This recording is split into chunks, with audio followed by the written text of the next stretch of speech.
Well, good morning. Good morning, especially those of you up in Minneapolis at FS 2026's Expo going on up there. Hope y'all are enjoying. Great stuff coming out. Saw the video from X-Plane. Thought something different was going to be announced, but yet we continue with X-Plane 12, which is good. We appreciate that.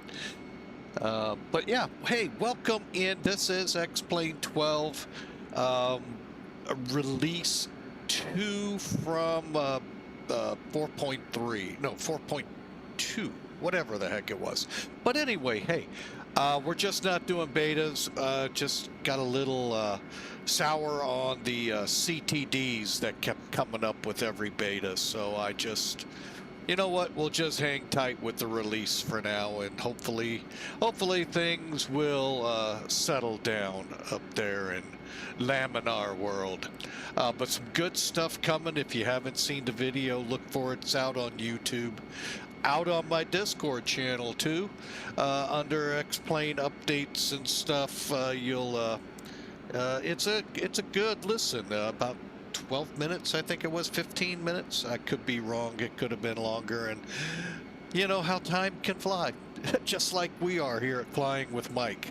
We are flying out of Phoenix Sky Harbor Airport up to a place, you know, I have yet to fly to in the 27, 28, 29 years of flight simming.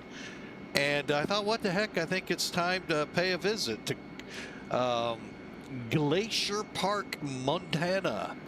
Matter of fact, have I even flown into Montana, come to think of it? I think I have. I think I hit Bozeman. But anyway, and I'm not talking about current VAs. I'm talking throughout my career with the flight simming world. And just, you know, I never thought about it. And lo and behold, this airline here flew Airbuses out of Phoenix up there. So, hey, guess what? We're going to recreate that since America West became, well, bought U.S. Airways, and then that amalgamation went on to buy American. So, yeah, gotta love it. What a, you know, following airline news and airline acquisitions and all, it's kind of a interesting, I get it, kind of boring, but kind of interesting too to see who actually is part of, say, Delta or, say, United. And through all the different acquisitions and stuff that's occurred over the many years, some of these airlines have been here, it gets interesting to see who went where and how they did it back then versus today. So, but anyway, I hope you enjoy the flight. We're basically going from the southern portion of the U.S. to the northern, almost northernmost part of the U.S. Nah, Maine beat you out. Sorry, Montana. And if you really want to get technical, Alaska beats both of you. So, you know, hey, we're not going to Alaska. Although it does sound fun. All right, so let's buckle up and get going. Again, it's Phoenix to Grand. Why do I want to keep calling it Grand? It is Grand up there, don't get me wrong.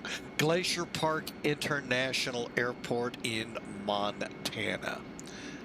So let's crawl up in the cockpit here and get the rest of the damage done so we can get going. We are currently online, VATSIM. Welcome aboard if you want to fly. Just don't do it in formation. We're not flying with a virtual special op group, so no formation flying. But I'd love to, you know, hey, have a crowd head up that way. Oh, allergies, gotta love them. Love to hate them. All right, so what we have left to do here, let me see, you know, I really don't have a good one. Let me just do this. Whoop, wrong way. So let me pan out and kind of, you know an Airbus cockpit. If you're at FS Expo 2026 there in Minneapolis, there's got to be one probably sitting on the ground somewhere. Flight sim mock-up you could go look at, probably just, knowing kind of the pictures and stuff I've seen. I'll bet there's something there.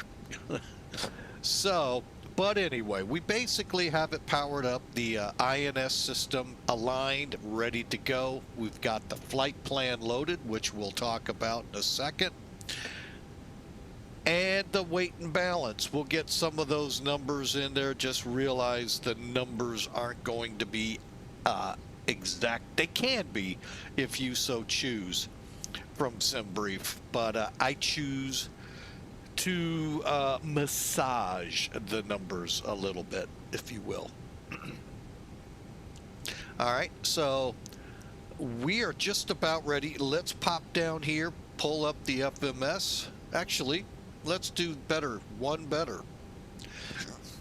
Let's pull up Elevatech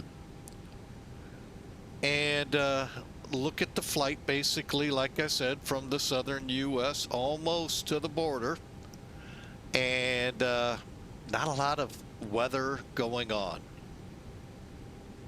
We're not going to get into the weather here. I don't want to spoil anything Laminar is doing there, but I am not one of the happiest campers with it. Past videos you can find out. But anyway, so let's take a look at it. We'll pull up the flight plan, 2-hour, 2-minute flight, 916 miles. We're planning flight level 360. I don't see why we can't. Oh, excuse me, at a cost index of 53. All right, now, like I said, take these numbers really with a grain of salt. We'll show off the weight and balance so that way you can see what we really are. And there's our route. And I never realized the simplicity of this real world route. Put it in on SkyVector and find out. Quakey 1 GCN, which is Grand Canyon, patio, and then the KGPI. It's so simple. What could go wrong?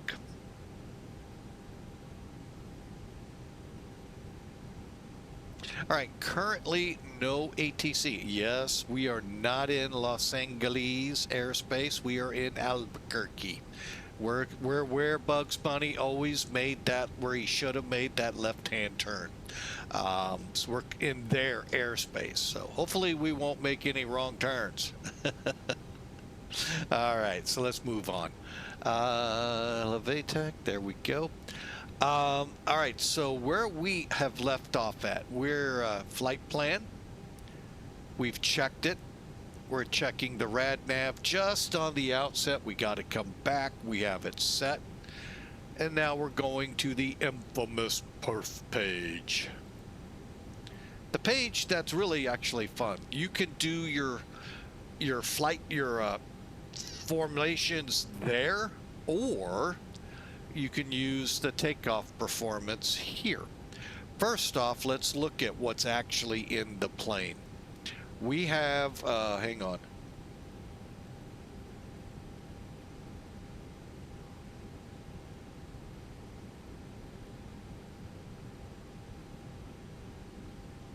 Another coughing spell. Got to the mute button in time this time. Oh, hang on 1 second, blow my nose.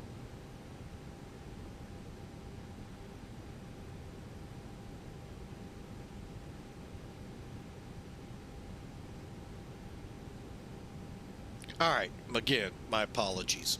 So you can see we are trying to get close to that zero fuel weight and all. It's just not necessarily going to add up. And what that is what ToLiss uses for people and SimBrief use for people sometimes don't mesh up properly. All right, fuel's the same way. I mean, fuel is fuel. It's gonna, it's 6.75 no matter if it's um, in SimBrief or not. That's what it is. People, on the other hand, it depends which standard you go with. And if it's set up in kilograms and you convert to pounds, did it convert properly? Those issues hit me. I can attest to you, I do not like kilograms. So, and that goes back well over 20 years ago when I drove a semi. So, oh yeah, I'm not a huge fan of kilograms. Sorry to the rest of the world. All right, so let's go to that takeoff performance, shall we? Now, the one thing I wish ToLiss would do is give us the METAR here that we're working from for this data. Why? Because it's always different. So I don't know what they're pulling from. And I do not need to truly know. I just wish the METAR, because when we do the landing performance later, they have the METAR. Unless that changed. We didn't pull it up last flight, so stand by. 2 hours and 2 minutes from now, hopefully we'll see it. All right, so let me go into Navigraph real quick. Pull up the METAR. 340 at 3. Wow, that is like totally different. Whoop.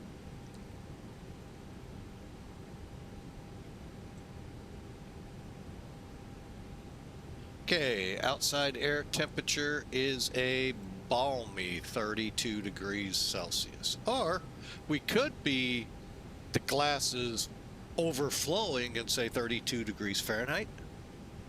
Then I could hear people wanting to throw lettuce, tomatoes, onions, mushrooms, and all of that at me. So I think I'll stick with Celsius.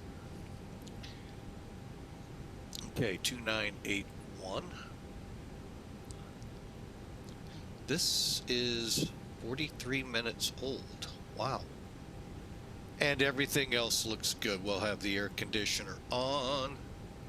All right, for fun, we got an 11,000 foot runway to, what are we, 2,000 feet above sea level here. Let's find out real quick. 11,000 feet. Woo. That's not far off a place called El Alto, so don't think that's not a possibility. So we're 1,100 feet. Let's compute. All right, let's go flaps 2.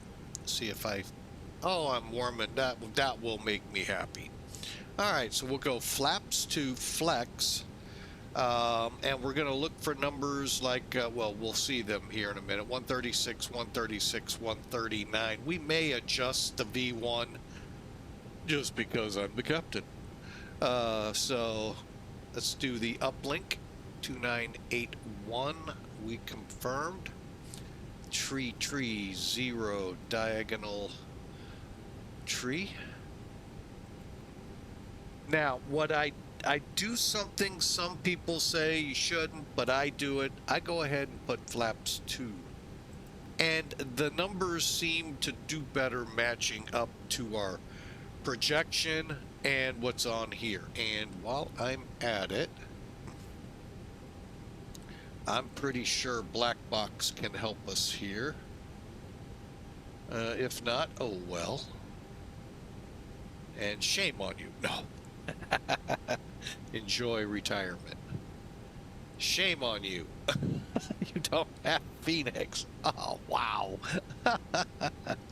That's okay. Let's go ahead, request. What I was getting, Black Box has a really good, I'm talking about Black Box 711, real world bus driver over in Europe, flew the Airbuses, and I think ended in the 787, I believe it was, his career, and been in flight simming with it and all. He came up with a website, Black Box 711, and if you put in the ICAO, especially in Europe, you're going to get the information down here, your takeoff altitude or reduction speed. I forget them. We'll see them here in a second. All right, let's do that again, because you know what? I think I just screwed up. I think I hit clear. But anyway, it's a good place to always check when you're flying a bus. All right, let's receive our data. Now, this page 1 of 4, this, I'd love to know how to use 3 and 4. But anyway, page 1 is if you're going to fly toga, meaning maximum power. Flexing is you're flexing the engine power. Instead of full power, we're dialing them back. Sort of, kind of, bad definition probably, derating. It's not exactly that, but in essence, you're not running them at full power, extending the life, basically. So we'll go to page, oh no, we'll click flex. Now we're on the flex page. That's what this information was set for. All right. Oop, that didn't work. That's what this information is on the flex page. Now we'll see 67, 67, 136, 136, 139, and all our other numbers pop up, including our trim. You want to learn something about the horizontal stabilizer? I watched, trying to remember the name of the show on the History Channel. Engineering Marvels, I believe it was. The sound barrier. Very interesting, and that is where you learn what this actually is. Us that flew Cessnas, Pipers, Warrior, or Piper Warrior, Piper Archers, we all think of it as that little trim tab on the back of the wing. Oh, no, no, no. There's more to this system than just that little. That's part of it, but that's not all of it. I mean, I was really shocked that that show talked about it. And that's what helped Chuck Yeager get past the sound barrier. We supposedly have bad weather moving in, so I'm pretty sure that's why everything's kicked up on me. Oh, man. All right, so we will now clear it and insert it. Okay, the thrust reduction, acceleration, altitudes are here, your engine out. That's what Black Box would have helped you with. Okay, quick divergent there. Anyway, back to it. I'm going to drop us to 134 for V1. 136, 139, all looks good. The reason why, okay, 1, I can actually see a difference on my speed gauge. 2, V1 is just a safety speed. The more important one is rotate. That's when you want to be rotating to get off the ground. V1 is a safety speed that if you lose your engine or any major problem that will hinder flight prior to that speed, reject it. After it, you're on the wings of God, getting the airplane, sometimes, depending how heavy you are, back around if necessary, dump the fuel, whatever, to get back in. But that starts the process of speeds and all that real pilots are trained. Then what, what next? As the chief used to say, what next, Batman? So they know those what nexts. We don't have those lovely quick reaction guides necessarily, unless you pay a lot of money for them. So, all right, so we've got everything in here. This is telling us at the maximum V1, remember 136, 8,400, call it 8,500 feet of runway when V1 happens, leaving you, though, nearly 3,000 to stop it. The minimum, you've got nearly 7,000. All right, so we're good in that range, and we're ready to go. All right, with this information, let's go into the center. I did that. Okay, there we go. I'll just leave it here. We just now need to finish things up. Let me make sure everything's ready. Okay, bleeds on. Fuel pumps coming on. All right, cross bleed. Okay, right now auto. I'm gonna go high flow, and everything looks good. Pack flows all look good. Fuel pump, engine fire checks done. Radios. Okay, there is not a lot to talk about here. Since currently Albuquerque, last check, we'll do another one. Oh, they just came up. Okay, so now we do have Albuquerque. Hang on, flip over to 132.8.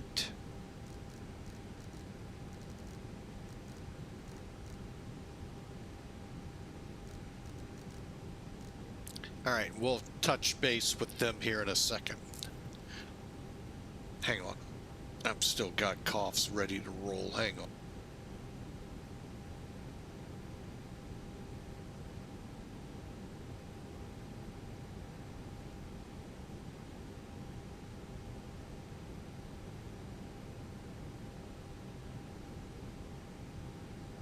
Let's see. How in the old days did we treat coughs like this? There just isn't enough brandy out there for it. Hey, what did I say? All right. There's a lot to that a lot of people sometimes get wrong. All right, so our call sign we get, the equipment we got, Phoenix to Glacier Park we got, the routing is good, the squawk code. Standby. I know you're not seeing this. 1641's in the box already. All right, we're cleared the Quakey 1 departure.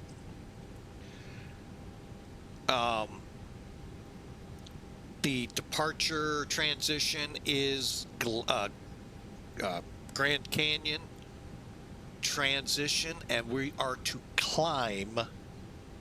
This is the part people get messed up. They think we're allowed to climb to 36,000 because it says it 3 minutes after departure. Not so. Right before it, it said via SID, meaning we climb via the SID.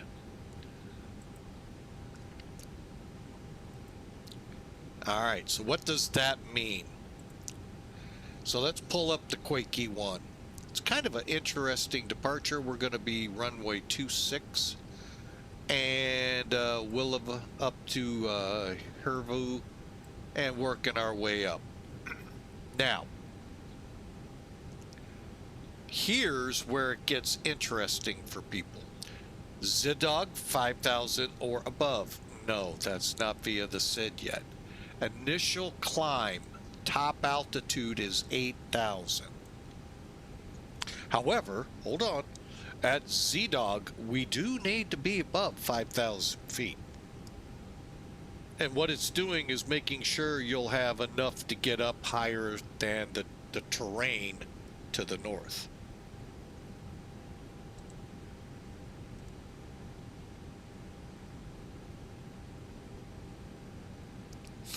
Oh, all right, so that's where a lot of people get messed up. I got caught, and rightly so, saying, okay, we're headed up to 35,000, because that's what the PDC says. I'm headed up to 36,000. Wrong. Via SID means we're going to 8,000. 3 minutes later, expect flight level, but that's what we got to start with. Now, the good thing is, for most of you out there that forget CTAF is in operation in the U.S. on VATSIM, you don't have to worry because we'll be on his frequency center, which is not CTAF, but it is what it is. All right, so just to clarify, we're going initially 8,000. So when I come up here, start my middle control panel stuff here, flight directors both on, LS on, and I'm going to go ahead and put them both in constraints. Constraints in Airbus means what are our altitude speed restrictions along our route. For instance, ZDog is 5,000 or above, 230 maximum speed. Most aircraft today do that. Aircraft prior, not so much. You got to be careful and hold your speeds back. But like this aircraft will not go faster than 230 till that point, unless you tell it to. 8,000, gears down, brake fans off, and nose wheel steering on, and our switches are at 12 o'clock high or normal, however you want to read it. And with that, just doing an overview one more time, we are ready for pushback.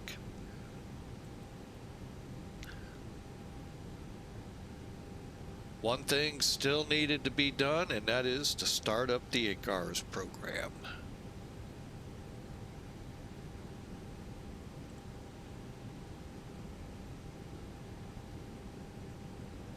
All right, I planned a 15:53 departure time. We're gonna meet that.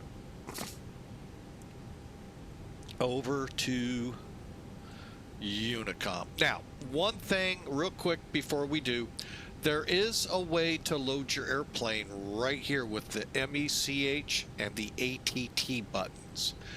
They would allow you to also put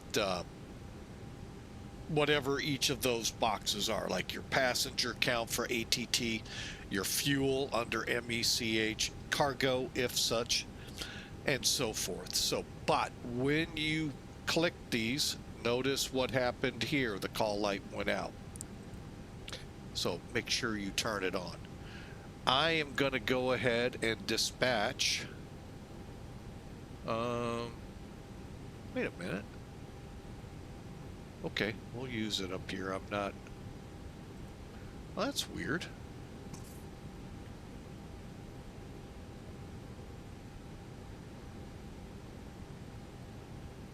And I could have done it from down there.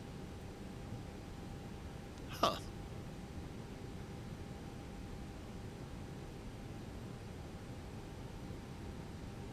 I forgot where that was, too.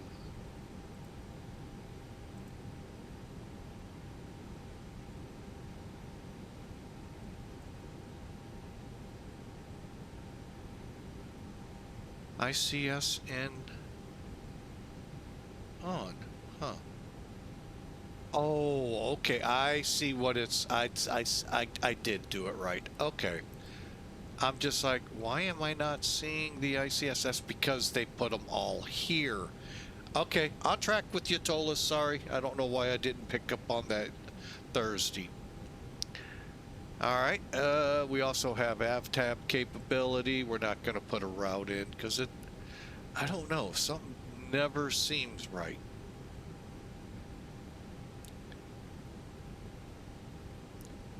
Okay, we'll keep it there. For now, there. 2 and Unicom.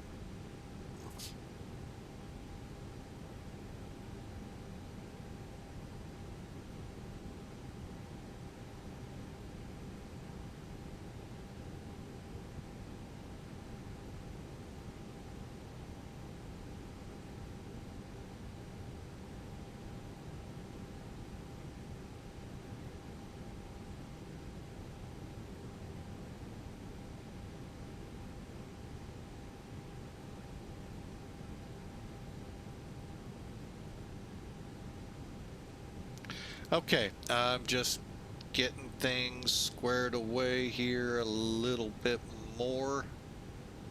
Where's our ATIS? I know we have an ATIS here. Oh, not there. All right.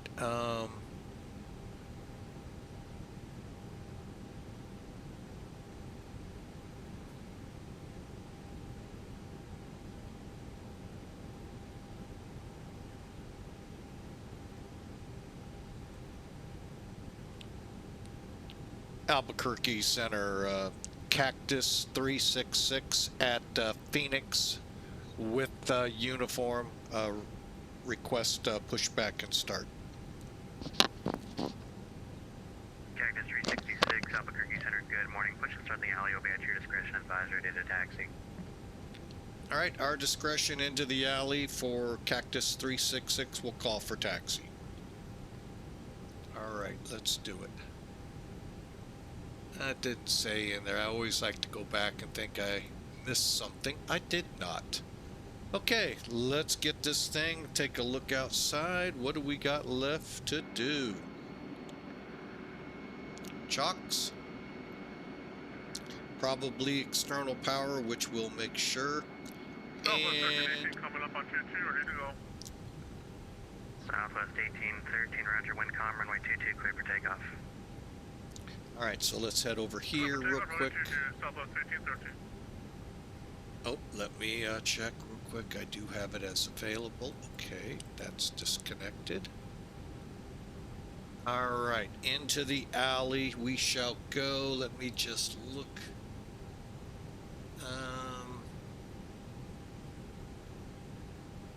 Okay, I see what we need to do.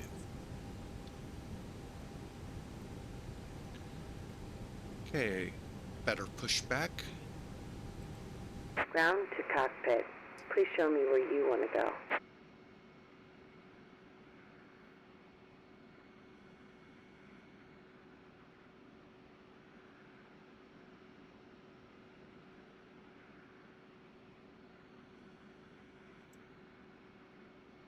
Ground to cockpit. Tow is driving up.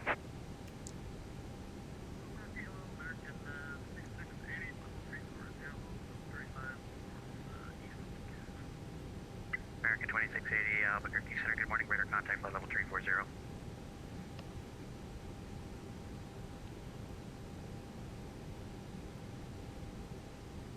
Okay, all doors and hatches are closed. Ready to connect. Cleared to connect. Face us north.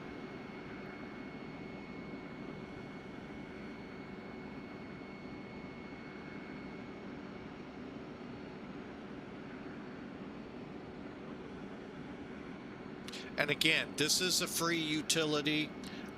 There's a lot of things utility-wise in X-Plane that are free.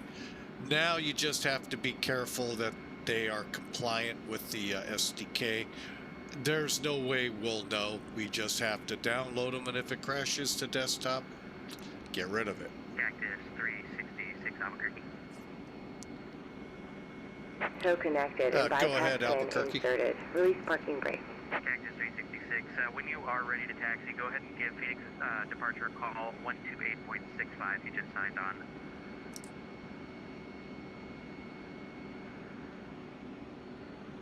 Okay, we'll talk with departure for getting out of here. 128.65. Thanks. Southwest 1813, passes 6,000. Southwest 1813, radar contact, climb and maintain flight level 200.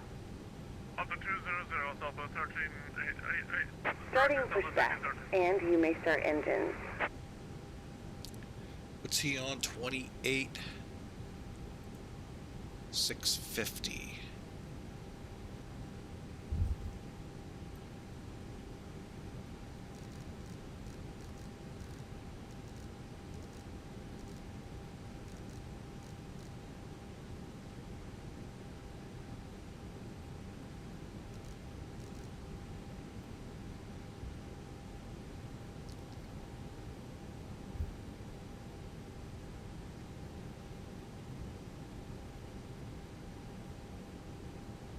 All right, let's start them up.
Operation complete. Go ahead and set the parking brake. Brake set. Disconnecting tow. Stand by. All right, we've got an vAAL, and I'm going to go ahead crank up number 1.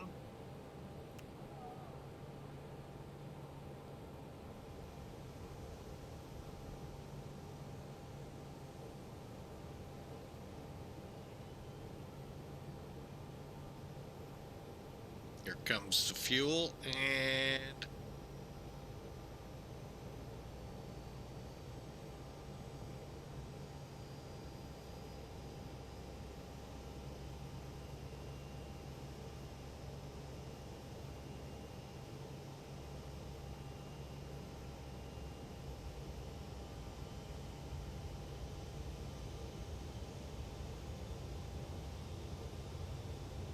Tow is disconnected and bypass bin has been removed.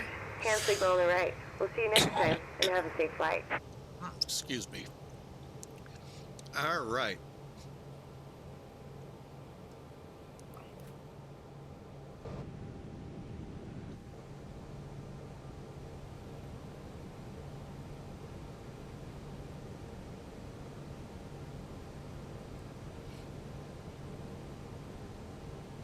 Okay, technically everyone should be away from the plane at this point, and our pins are there, technically.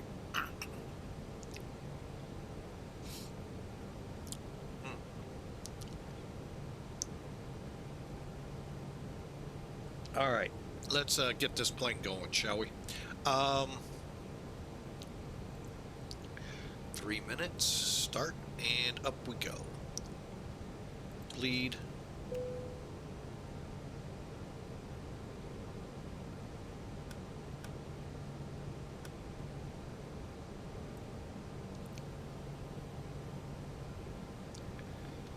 Okay, arm the spoilers. 2 for the flaps. Parking brake set.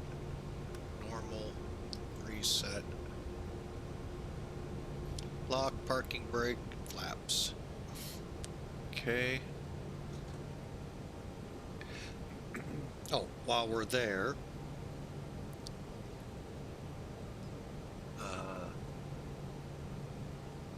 okay, we said up 7, so we're going to make the pitch trim right here say 7, up 7, 0.7, sorry. And then I checked the surfaces right now. 2 reasons. 1, I'm there on the page, so why not take advantage of it? And 2, the last check I do here, make sure nothing's in the way of my stick.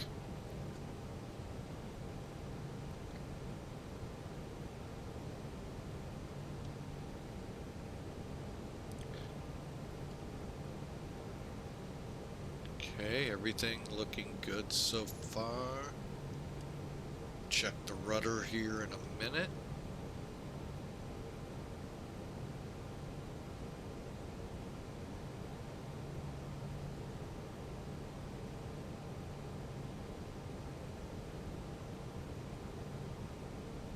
Alright, cabin's ready.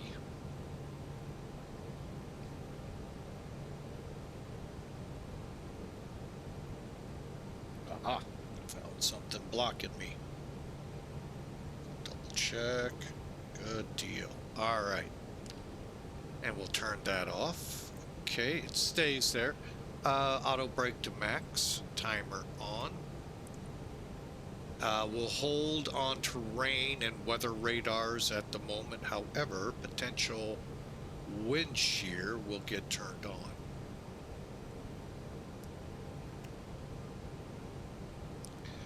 And cabin, and let's do a cabin check real quick. Let them know we're about to taxi.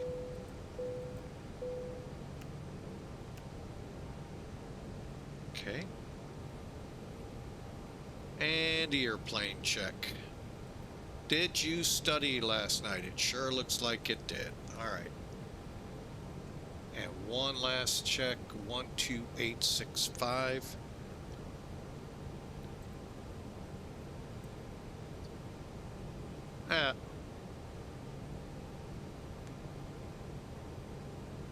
Phoenix departure. Cactus 366 with uniform, ready to taxi. Prefer 26, but we'll go where you need us.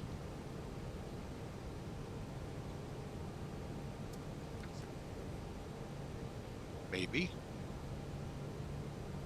Cactus 66, Phoenix Pro, try to T6, taxi, get Charlie Romeo. Yeah. Charlie Romeo 26, holding point, Cactus 366. Charlie, where's Romeo? Oh, there it is. Okay. I'm like, where's Romeo? Oh, Romeo, where art thou? Sorry, couldn't resist. I know, yeah, you could. All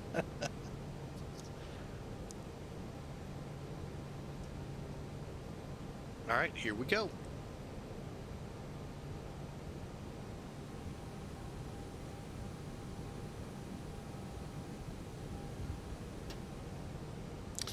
All right, one last check. Charlie is the first one. Okay. Double check altimeters, 2981.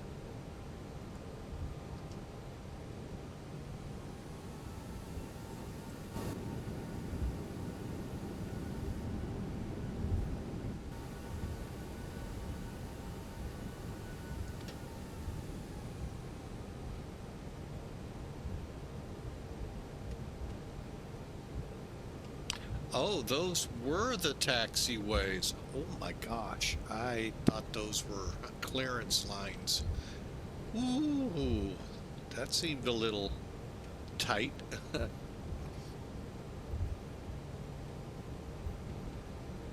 That's why I split between them. All right, let's get ourselves takeoff ready here. Transponder, TARA. Okay, now we'll bring a radar on and turn on the terrain radar. That's what we're talking about to the north.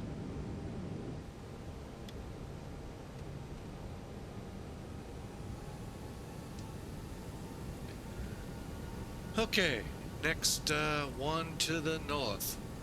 Think will be ours. Hey, anyone that has the 1207 radio check. Following line of clear. Anyone with the Nimbus scenery for here, let me know what you think. Is it 366 and 3403 on a T6 America or Cactus 366 clear for takeoff runway 26.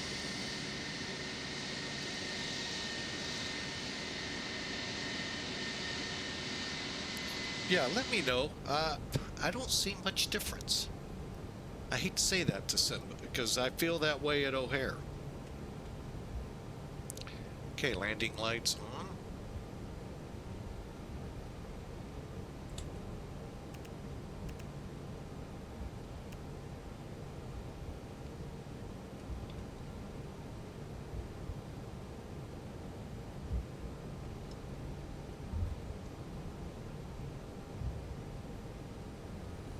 Engage.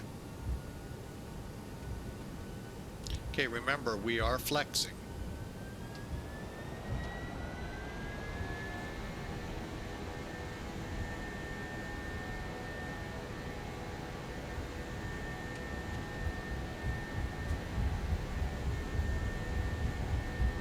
$80.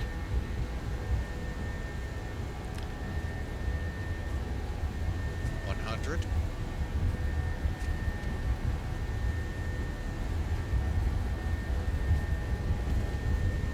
V1. Rotate.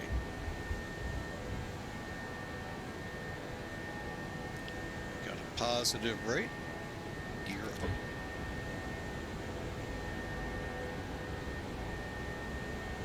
Autopilot. Cactus 66 for the contact Delta. Cactus 366, we are through 1600 for 8,000. Cactus 366, on maintain for level 210. Continue to flight level 210, Cactus 366. Yep, 1207 South, cargo information, uniform, requested for to Singapore. Ooh, someone. Hawker 125, is that Last you point, out there? 1207 South cargo, information, uniform, requested for to Singapore. Always asking me to fly JFK Singapore. Doing 1207 Heavy, Phoenix departure, clear the Whiskey Tier Airport, number 2 departure, Ross to transition and file. Flying via City 17, flight level 210. Flight level 340 within 10 minutes, depart cruises frequency squawk 2673.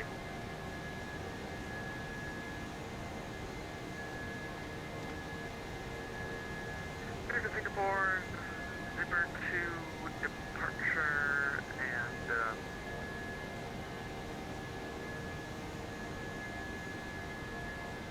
our start transition and a spiral climb.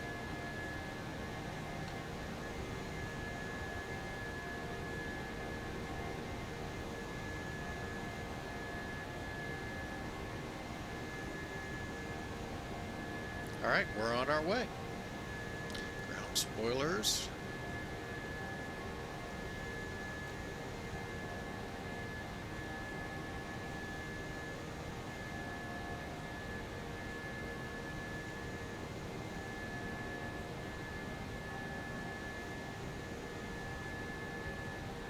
I'll turn off the way to update the MD-11 since we're not flying that today. All right. However, how to update to the A320 CO? You got to first have the A320 Neo from ToLiss. Then purchase the 320 CO. Follow directions. It's real simple. Add on if you did the 321 CO Neo, you got it. It's really the same way. But yeah, I'll turn off the MD. I caught that one. Why is the MD-11? And I went, oh, that's right. Last week was our MD-11 weekend.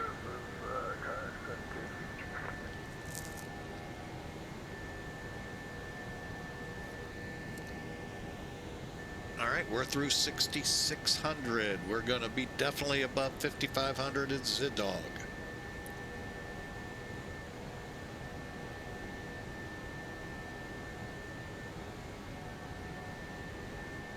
Zidog.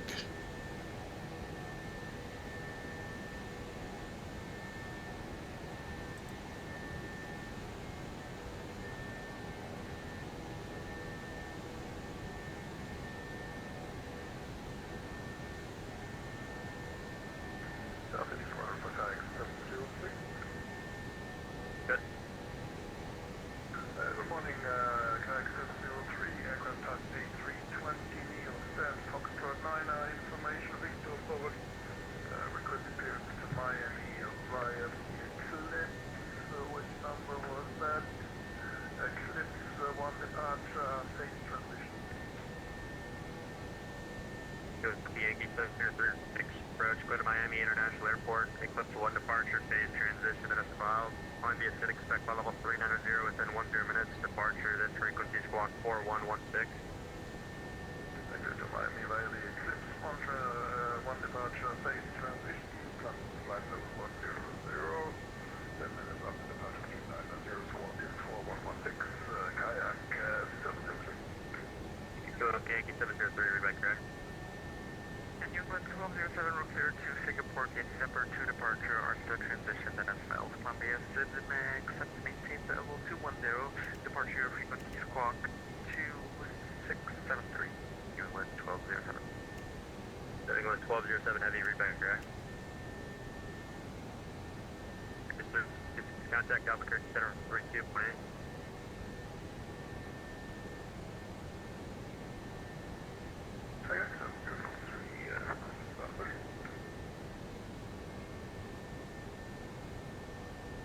Was that for Cactus 366 to contact center?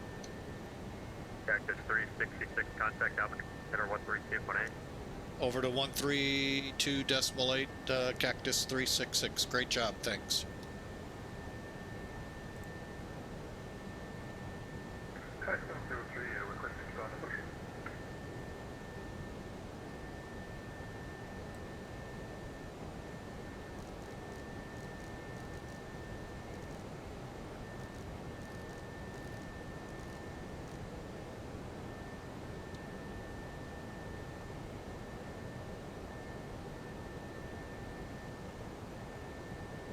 Okay, let's see here.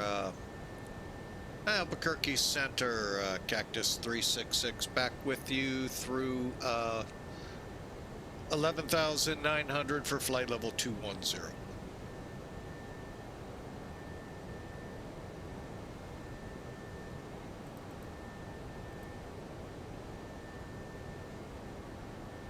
Oh. Gotta push the button there, Captain.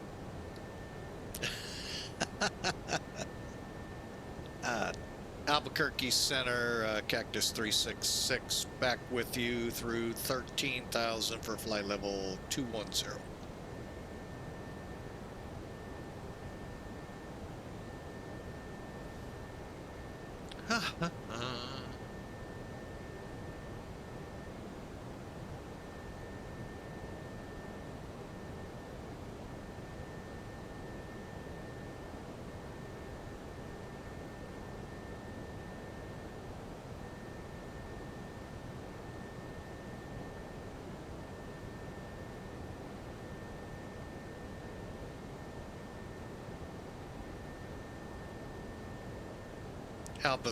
Albuquerque Center, Cactus 366.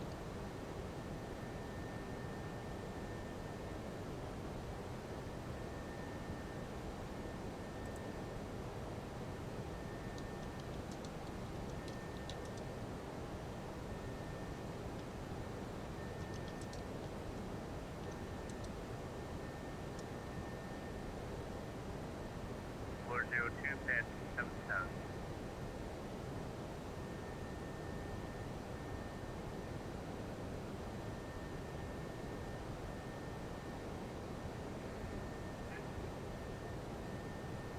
American 200, set to maintain 11,000, 210.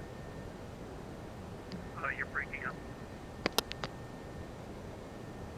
American 200, set to maintain 11,000, speed 210 knots. 11,000, 210, and you're still breaking up.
Welcome aboard, Desktop Pilot. Thanks for being the moderator so far today. We sure appreciate you.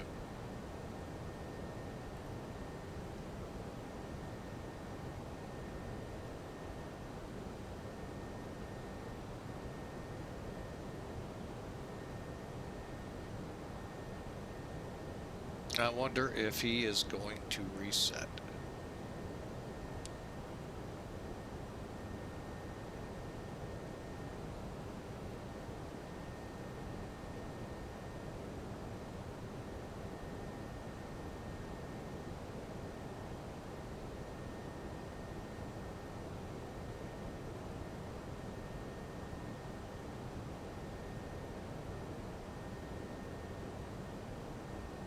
Oh no, sorry to hear that. Wasn't that overly impressed. I still like to have gone, but not for, I mean, I'd be getting there like, well, I'd have gotten there overnight, but problem is I'd be so tired today, it's just wouldn't be the enjoyment.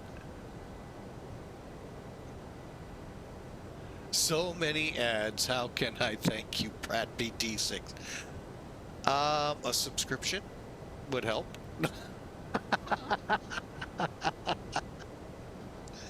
Well, let's see if we can't get higher.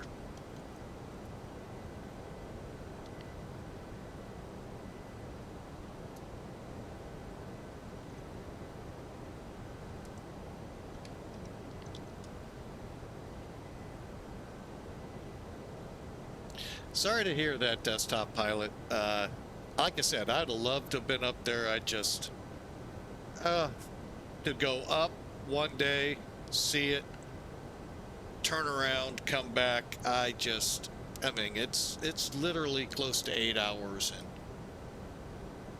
of driving, and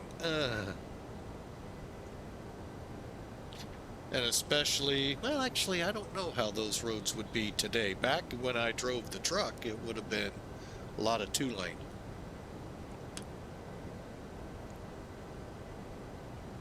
But they may have it more 4-lane by now, so.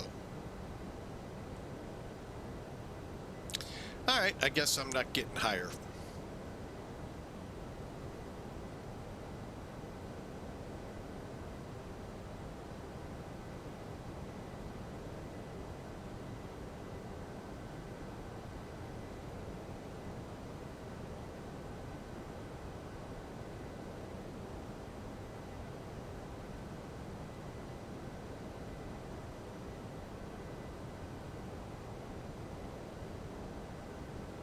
What? Hang on, something just came. Flight level 360.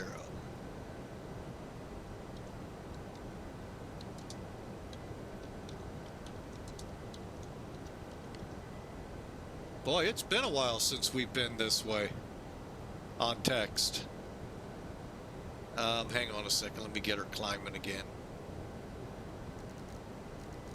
I am maintaining 350 today. 402.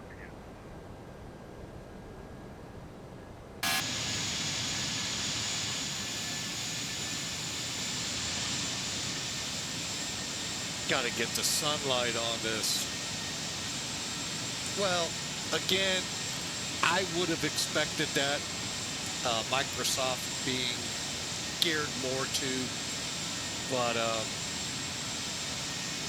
mean, let's be honest, X-Plane is like a specialty flight sim. People just don't realize the quality within it. They're hung on eye candy and they forget the aerodynamics and flight dynamics within X-Plane are, I think, still better than anything Microsoft has ever even tried to put out. So, but that's my opinion. I'm just glad if you fly it, great. Hey, the fact that you're flying the flight sims are great. Personally, I'd rather be in the real plane. But at 61, I don't think they really want me flying them. Whoa.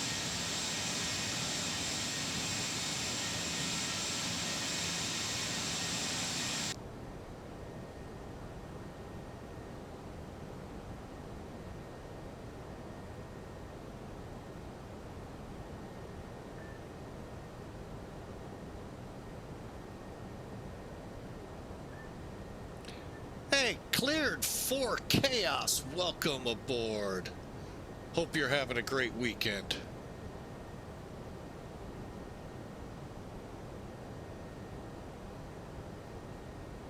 And for those just tuning in, we are flying from Phoenix Sky Harbor. Actual name, well, actually, it's Glacier Park International Airport in the town. Cactus 366, contact LA Center 1, 2.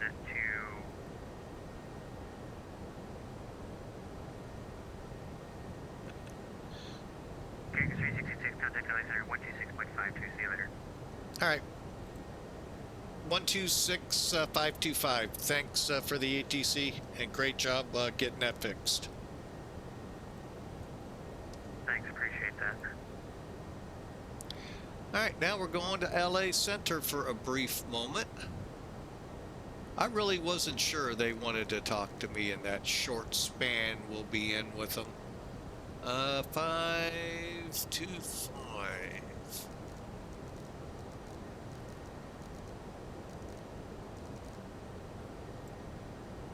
Used to be you couldn't even hear them this far out.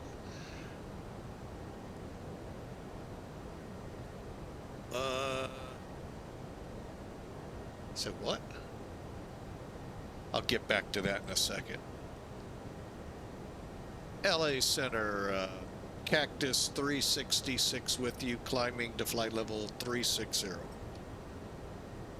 Cactus 366, LA Center, good morning.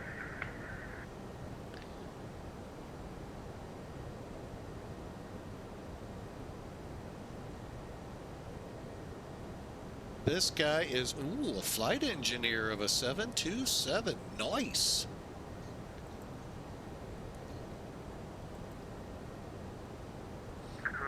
Air 5 Heavy, contact 135.0. 150, clear now. XP Charlie, welcome to Bakersfield, taxi parking. I'm sure it is a fun job. My dad's talked about friends he had when he flew with Allegheny. He had friends with the cargo carriers flying 747-200s. He said the flight engineer sometimes felt like they were going nuts with what they had to deal with.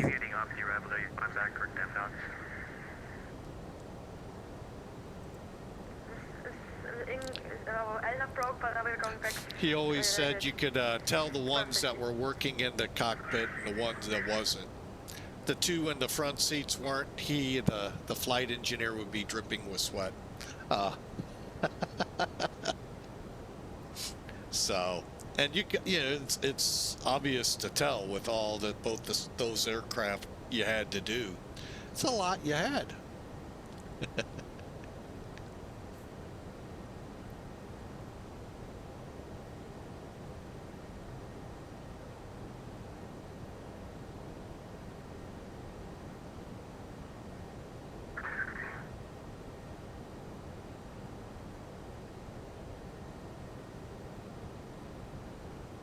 I'm trying to remember, because when I first started out at the airport just north of me, Pan Am, one of the reiterations of Pan Am, they flew only 727s.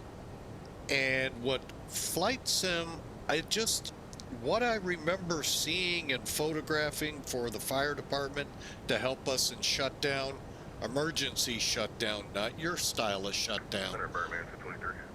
Hey, welcome aboard. Start the controller. Coffee works for that. Anyway, hey, welcome aboard, LA Center. Sure, appreciate you here. Anyway, the pictures that I took, size-wise, never matched up to what any of the flight sims seemed to put out. That or it just wasn't combobulating right in the mind.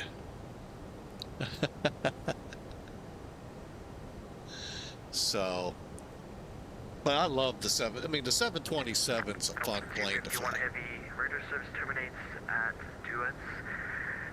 Reception for radio offline squawk 2000, frequency change approved.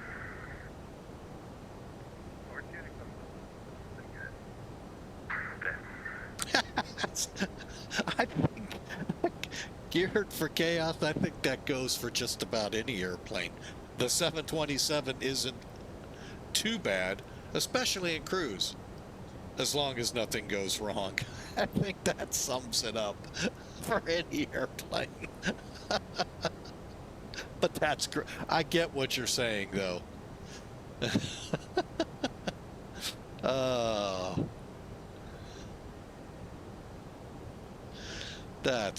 That's great.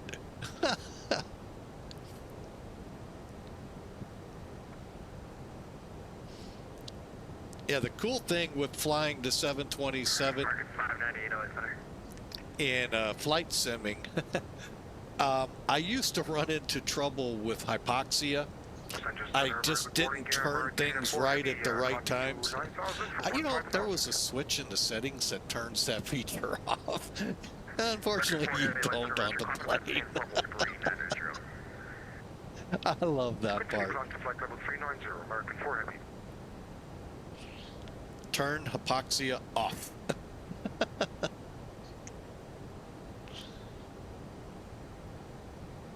No ghost planes.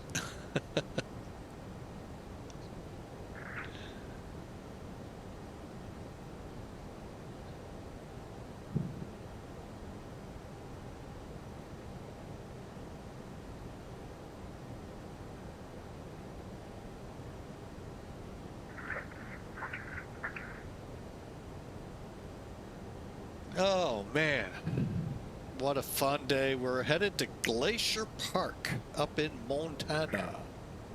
Big sky country.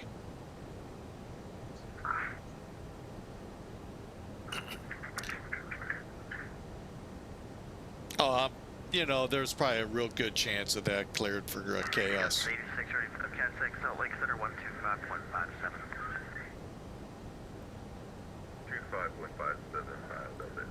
Wow, we have ATC all the way. Wow, how about that? Skywest 553, Cat 6, local approach 128.05. 2805 for Skywest 553, thanks for service. How's it going?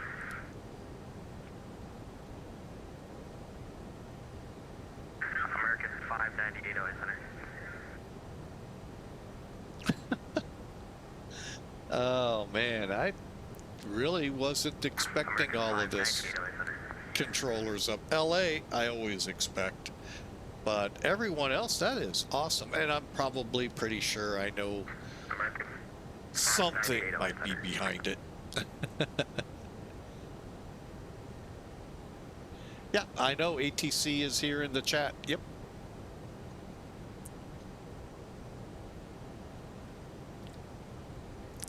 I love it. But that is awesome that they all came up. I appreciate you there. Start the controller.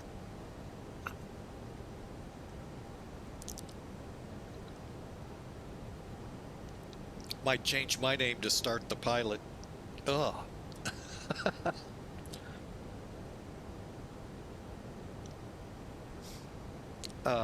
I really do, though, wish I could have made it to the expo. 558, radar Cat 6. Yeah, I get it. I know.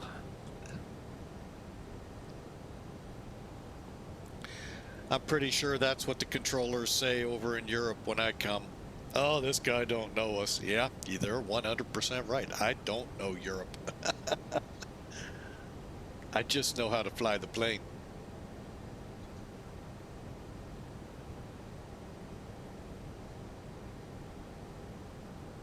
Although I'm starting to get the hang of how Europe works ATC-wise, and not as awful as I've been in the past.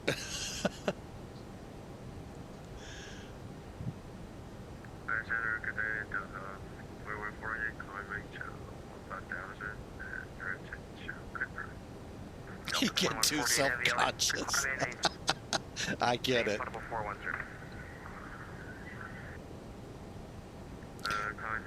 Glacier, and the first spot is unreadable for 2148. But like the controller we have here and a couple of others that work LA and a few out throughout the US that are really good and helpful. Europe's the same way. There are a bunch that really do help, especially those of us not used to Europe, because it is a little different. I'll never forget the guy told me the transition level and I sat and he goes, not yet. I was like 2,000 feet above it. Jump with 495 safe speed.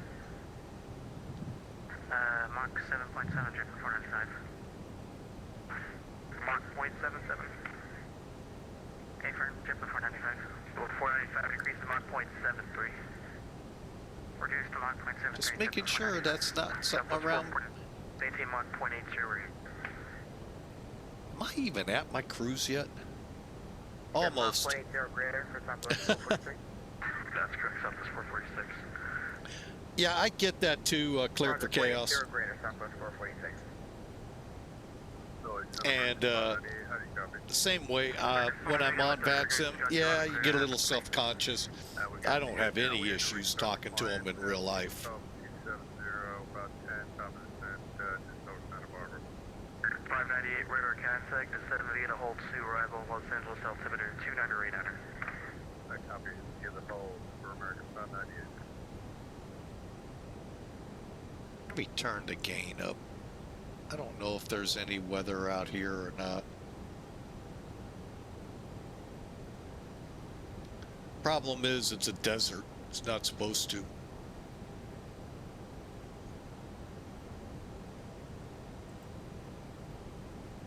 LA Center, American 4469, 13,000 for 15,000. 4469, West Center, Roger.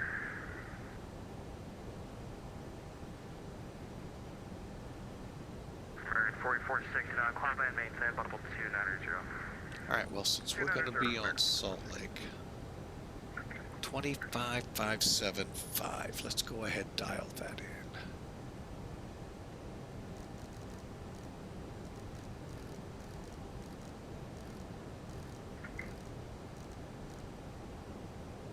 Okay, we're set to go there.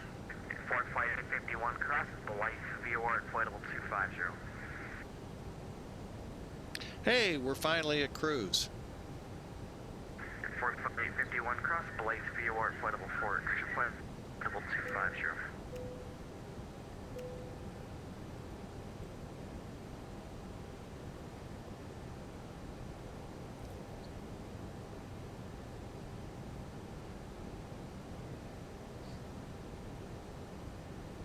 Southwest 446, sugar. All right, let me turn the volume down just a tad outside.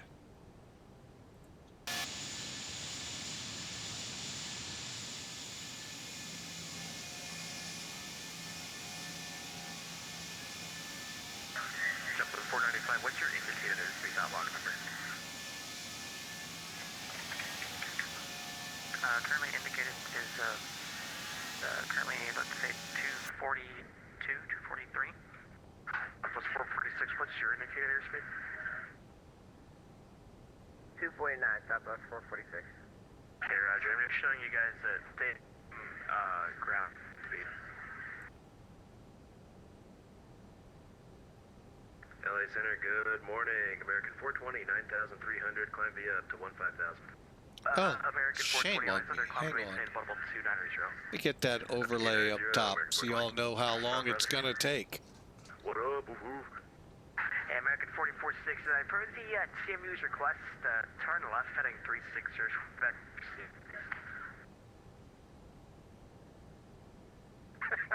Alright, left heading 360. American 4469. Sorry, sir, something funny? My co-pilot just told a really good joke. 560 requesting switch to SoCal. Who?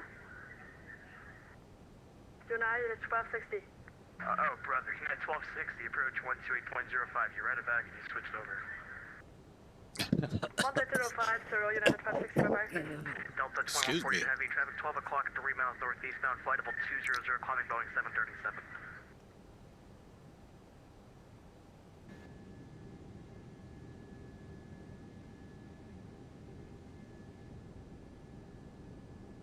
And American 420. Hey, good for American 420, sorry. Yeah, American 420, if you expedite your climb, I'll get you a shortcut. Expect to climb American 420. All right, let's go to 80.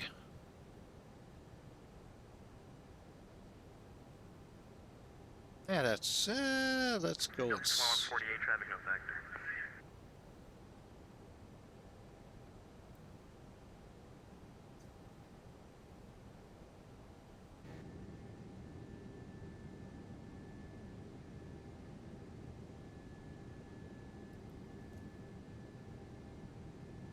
American 15 Delta, hello, direct to Radir, climb flight level 1900. Los Angeles Center, hello, United 446, level 380. United 446, United Center.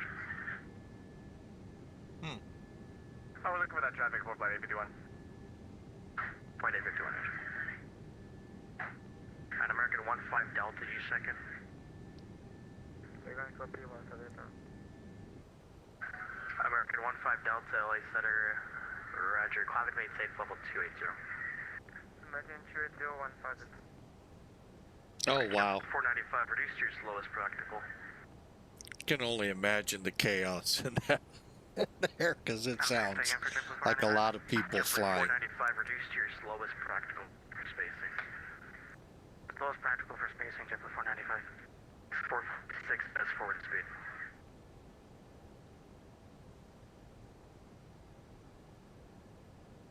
American 420, direct Misa. Direct Misa and American 420, thank you. All right, let's. American 4469, per TV's request, we're going to have you go north toward Josh. We'll head you back in. Hey, for American 4469. Thank you for understanding. Hello, LA Center Delta 8688, maintain flight level 5000. 658 LA Center, climb and maintain flightable 340.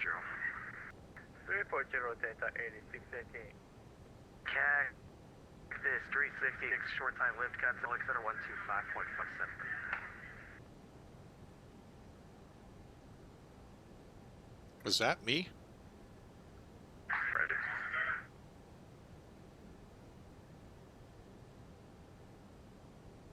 Not there yet.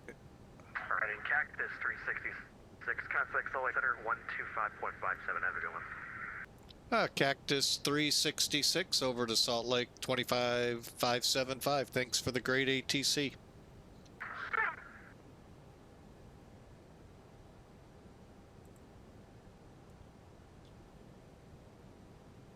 Good morning, Salt Lake. Cactus 366 with you, flight level 360.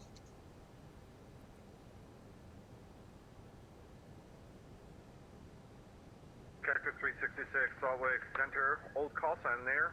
Welcome, no ride report today, should be smooth up to Kalispell today. Sounds like a great plan. Cactus 366. Old colors too. I miss America West. I think that was one of the better paint jobs on a plane.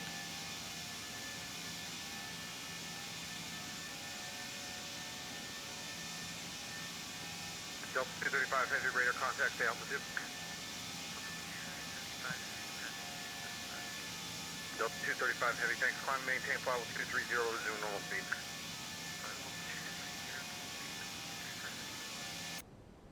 All right, I was pretty quiet back there with LA because that was actually kind of nice to listen to. Really got a little comical, but it was fun. I sure enjoyed it. Appreciate him coming aboard and being part of the stream as well. Start the controller. I love it. Oh, but one thing, if you noticed when we were outside the plane, let me see if it'll show here. Not as much because we're not near the Grand Canyon and mountainous areas. The Expo there, X-Plane gave a really good seminar, I guess it was. I don't know what they call them there. But anyway, the video is out on YouTube now about the upcoming, what to be looking for with, I don't know if it's the next year, what the timing scale was, but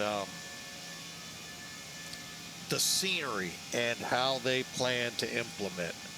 I'm actually looking forward to it. I have a lot of questions because I was told to turn off Vulkan because of prior crash to desktops. They had several beta versions, like 1 or 2.0s. So listening to them and their discussion, I'm got a lot of questions now. Do I need to turn it on? Do I need to, what do I need to do? Granted, I'm in a release client from 3.0 or 2.0, 4.2.0, but I think that's what it is. Anyway, whatever it is. So yeah, that was one really interesting thing to watch. Made me start thinking of some things I might be able to do with my system to help improve the space on my hard drive so that as these come down, I don't start biting my nails on them. So, and at the same time not lose frame rates, because that's golden. And when they mentioned JFK coming in an update, I already sometimes have trouble with frame rates at JFK when you put weather and traffic in there. It just really gets me close to the magic 20. Good morning, Salt Lake Center. This is United 1829, 19 southeast of Mine of the Ore, flight level 350. United 1829 Minneapolis. So, but yeah, great information. Transponder squawk 22 with 20, 2220. 2220 on the box, United 1829.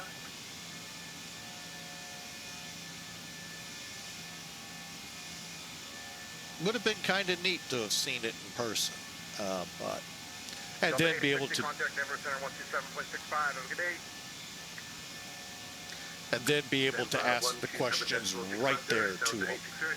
So, but that's just how things happen. As Bruce Almighty said, that's how the cookie crumbles. 1325, turn right, direct 5, sorry. So, 235, turn right, direct 5. like I said, I wish I could have, Right, but oh well, there'll be another one, hopefully. No, there will. There will always be. You can turn right, direct Rock Springs. Who knows? Maybe I'll go to the one in Europe and not be able to understand a word they say.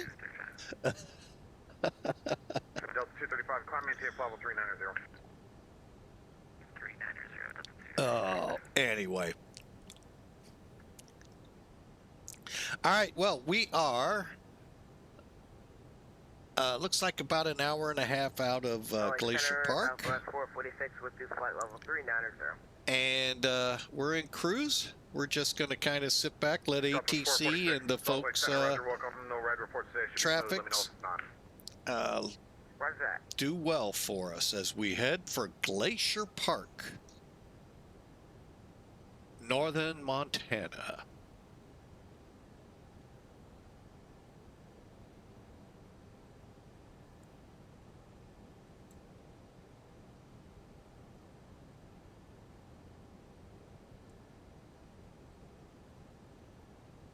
Get a little music in the background going here.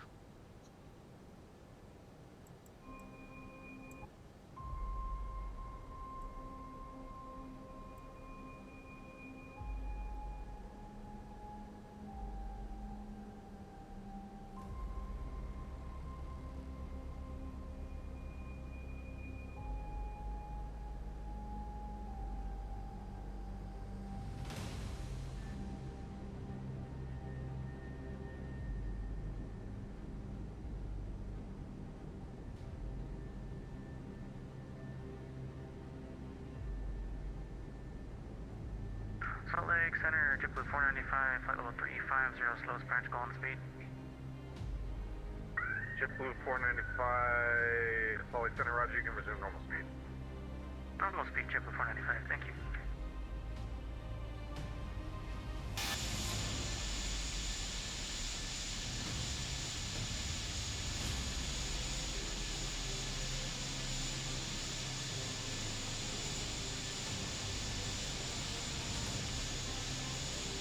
Int'l Center, Southwest 446, we're just having to make a left turn unexpectedly because our plane is having autopilot issues. I'm not sure we're alright to make that right turn, but we're getting back on track for Southwest 446. Southwest 446, thanks.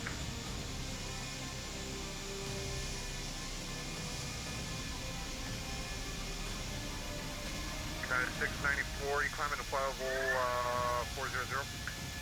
No, it's Mr. doing stupid stuff with the weather.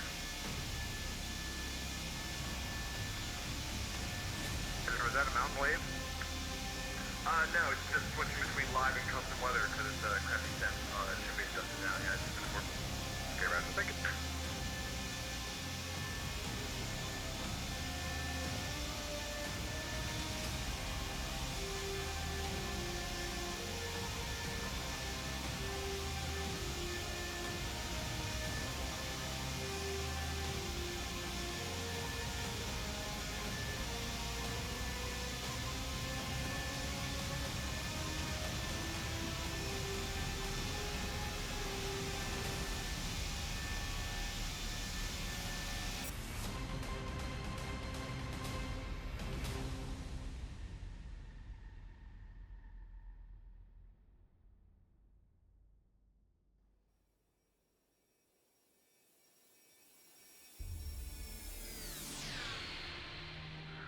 Salt Lake City, Center, good day, Prestige, 666 on the ground, Salt Lake City. Look for clearance to Phoenix.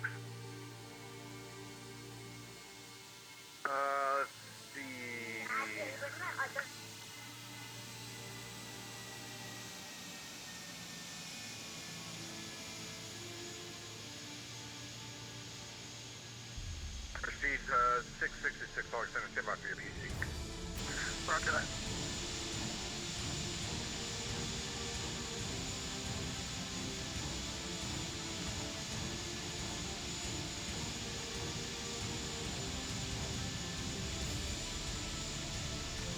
Hey, Felock, welcome aboard.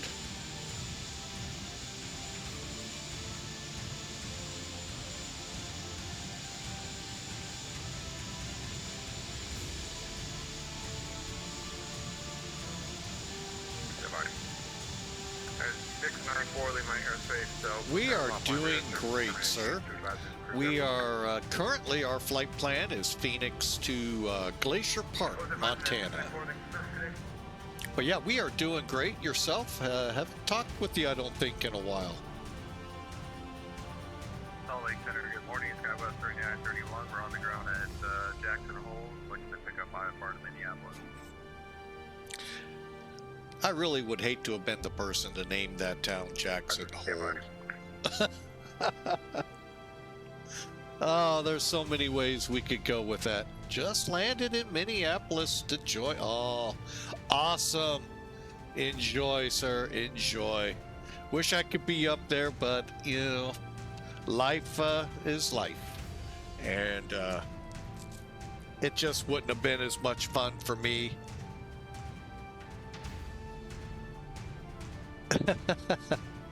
Bit too far, huh? On the sim, yeah, I could, you know, I only live like 8 hours by car to them. but airfare is way too high, and having to leave at like 6, 7 o'clock at night to get there, somewhere in the ballpark of 3, 4 o'clock in the morning. That's if I could go through the night with it like I used to. And then turn around and do it again tonight into tomorrow. No, sorry, those days of driving the semi are long past. These bones aren't made for that kind of driving anymore. But would have loved to have flown Delta up there, though. That would, I think they're the only ones out of St. Louis, maybe Southwest. Unless you're calling on the call, the ground at Jackson, give me your call sign again. But yeah, that would have been, I would have loved to have flown up there, so. Sky was 3931, Salt Lake Center, Roger, clear, so bye. Enjoy the expo and then enjoy some of the stuff around Minneapolis as well. Like the Mall of America. 5-4 Bravo Echo Salt Lake Center, Roger, check your altimeter, I'm showing flight level 365, send and maintain flight level 360. 10-hour plane ride for you. It's probably an hour, hour and a half out of St. Louis for me. So, but yeah, I get it.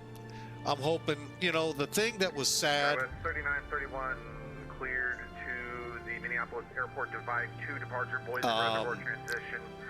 St. Louis was one of the destinations for it to be picked to. Oh, would that have been so nice? Of course, I may not be able to afford it. I'm pretty sure I'd find a way, but that's the next thing. But yeah, that's on my bucket list to get to once every now and then. FS. Oh, they call it FS Weekend in the Netherlands next year. Yeah. Sky 3931, read that correct. You can expect runway 1 for departure. I'll get an ATIS up here for Jackson in just a couple minutes. Look for that. It'll be information alpha. Break Birdman 223, Salt Lake Center. Roger, welcome. No ride reports today. Should be smooth. Let me know if it's not. Birdman 223. That's what I was kind of joking around earlier with. I said, my luck, I could probably get to an FS Expo-like thing in Europe. Problem is, I wouldn't understand a word that was said.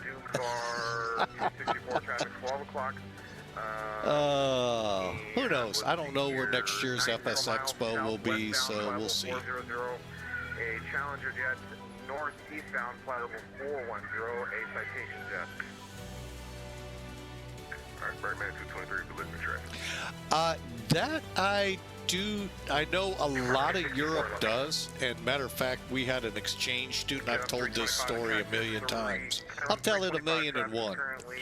That girl can speak better English, well, better than me, and better than half of us that live here in the U.S. She was incredible with her fluency of English. Really an amazing young lady, so she definitely has a job somewhere as a translator. Wow. But yeah, I do know that about Europe. Make it kind of, you know, one of those where you got to kind of feel it out, but yeah. Just like over here with some people, so. The funny thing is we had an exchange student from Spain talking to a lady. Now, granted, I understand dialects like Spanish versus Mexican and other different Spanish nationalities. She almost couldn't understand him speaking in Spanish. That was kind of fun to... I had to poke my wife. Does she even understand what he's saying? No, he was a good kid too. Just some funny stories could go out over the internet here that, well, you know, it hits the internet and never leaves the internet.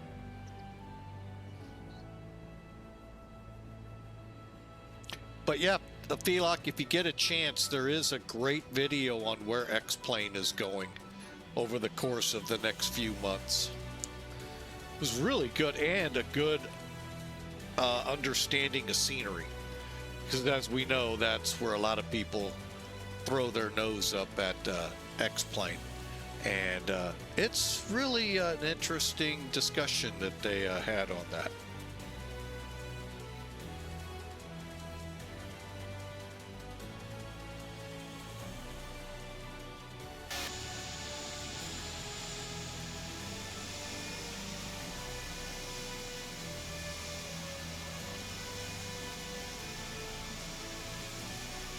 All right, where are we in reference to Salt Lake City? Oh, we're still a good 120 or so miles out. Okay. Well, sit back, relax. Hey, it is. You're one of those. No. Now, I always say, I used to be with Microsoft, not Flight Sim, the new thing. FSX is where I cut off. And,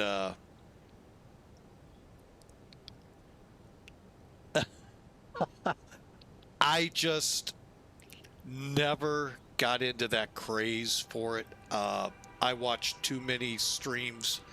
It just looks so horrible. Don't get me wrong, the scenery and all, the background stuff, that all looked great. But flying dynamics, listening to them fighting the planes and all, I just went timeout. And then Hawker kept beating me over the brow about X-Plane, so I tried it with my next computer system, and I'm not leaving X-Plane. The only thing I've left currently is the beta system, only because there were so many crash to desktops with every beta. I got tired of it. I may get back into that here shortly. I just got real tired of it. It gets frustrating when you limited day, limited time, and you can't fly then. So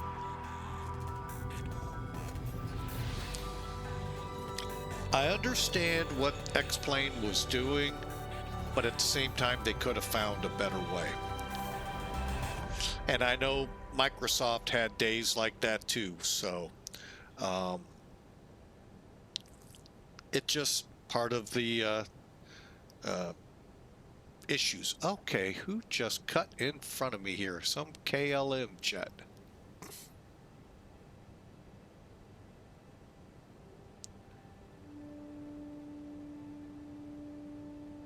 Hang on a second. That's weird.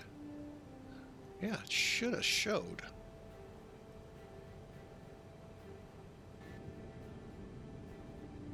Three, 2, 5. Sorry, I'm gonna step away for a second. Off to Boston from San Francisco, that KLM flight is.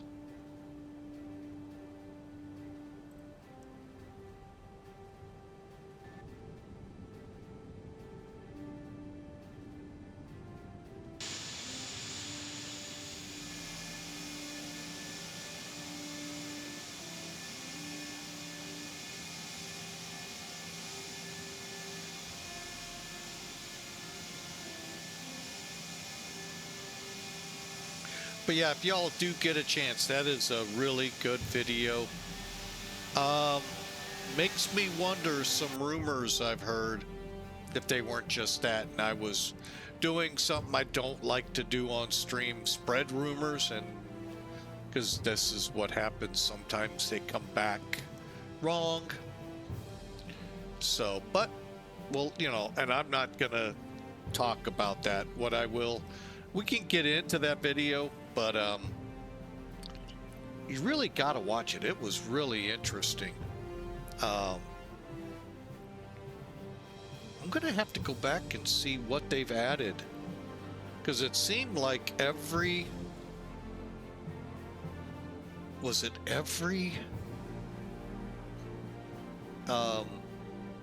update version they had a new airport. I may have missed checking some out. But JFK is supposedly coming. And since I'm still default, I may remain that way until that gets here. So, all right, I know I've said it. Let's sit back, relax, enjoy this Saturday. You guys at Expo, enjoy. And welcome aboard Flying with Mike. Love for you to hit that follow button. Love to have you join the family and know when we go live. I can pretty well tell you on a just about a weekly basis, Saturday we will be on at 9 a.m. Central US. Any other streams, they kind of when I'm able and feel like it. So, but Saturday at 9, we try to do about a 3 to 4 hour flight slash stream, and hope you enjoy it. And Prestige 666, Roger. Runway 34 right, track C via Kilo, and then I believe it's Mike. You can cross 35 and 32. For our YouTube following, check out our videos.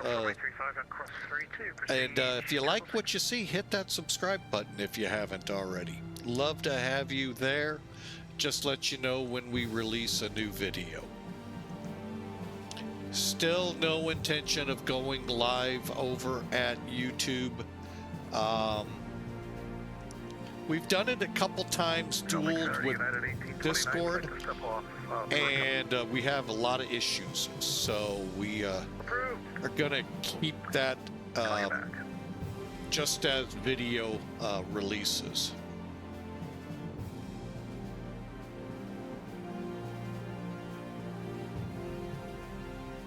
So enjoy the flight. About an hour or so out of Glacier Park.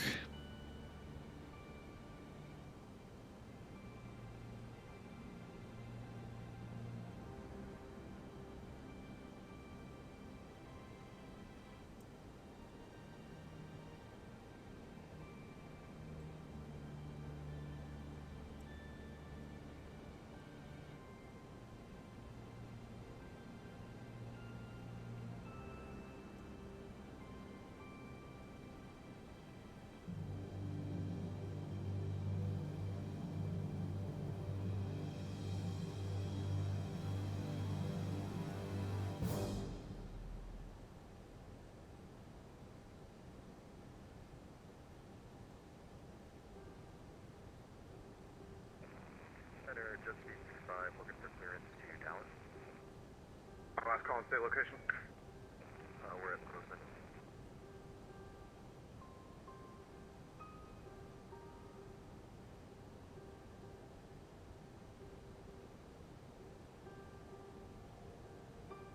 Just speed 65, Salt Lake Center. Hello, good morning. Clear to the Dallas Love Airport. Bobcat 5 departure. Bobcat transition as filed. Climb via Saitek 6000. Departure will be with me, squawk 2510. Alright, we're going here to Dallas Love, London 5, long-term transition, climb by 10, 18, 26,000,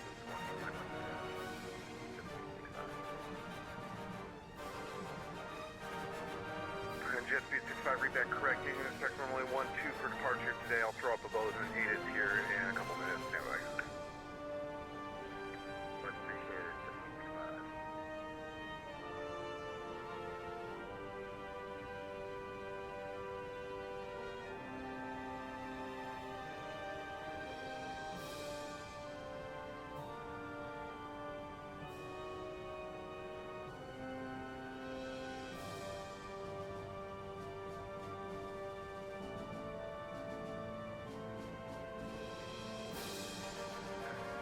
Center Prestige 666, 11434, right, ready to go. Prestige 666, thank you for that. Wind currently 2705, runway 34 right, clear for takeoff, turn left heading 260. 34 right, clear for takeoff, left turn heading 260, Prestige 666. All right, let's take a look. The Salt Lake has arrived.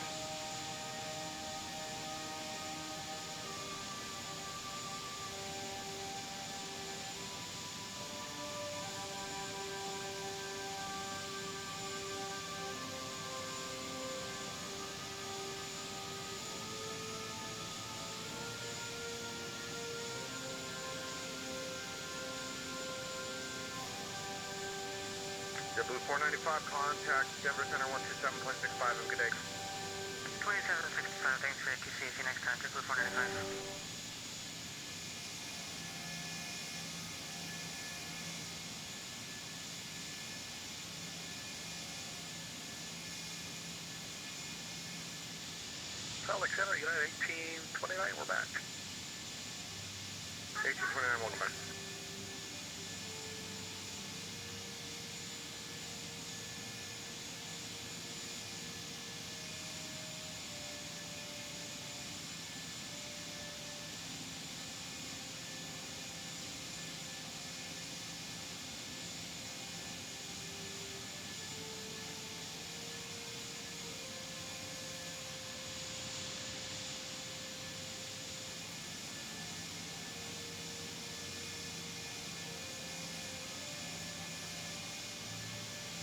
Salt Lake Center, Skywest 3931 on the ground at Jackson Hole. We're ready to taxi to runway 1.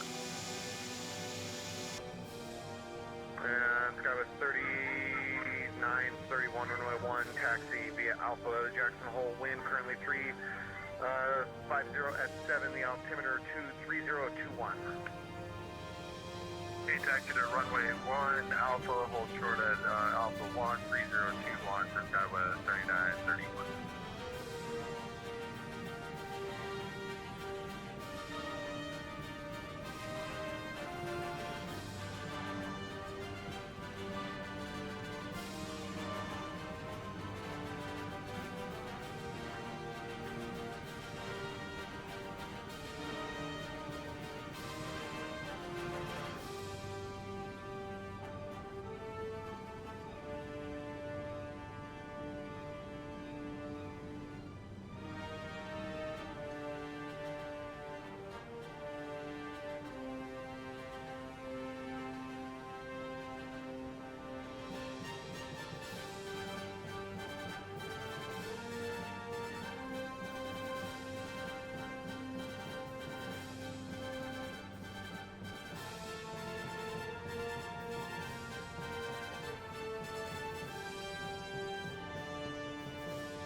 Salt Lake Center, good day, United 2416, await you, flight level 350, inbound Int'l.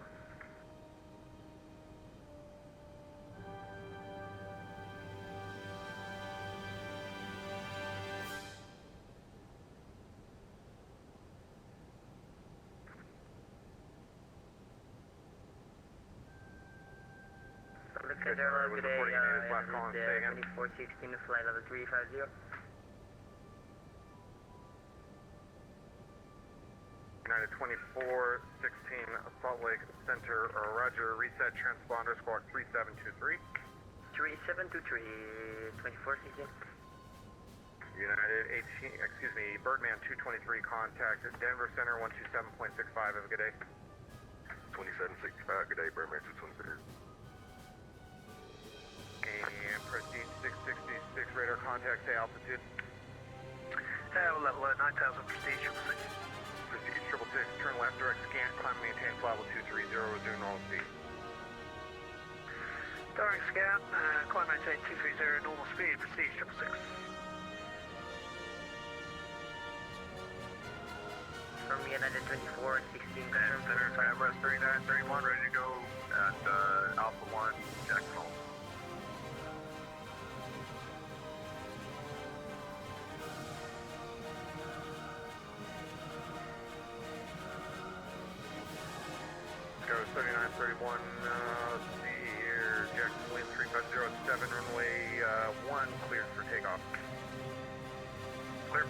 runway 1, Skywest 3931.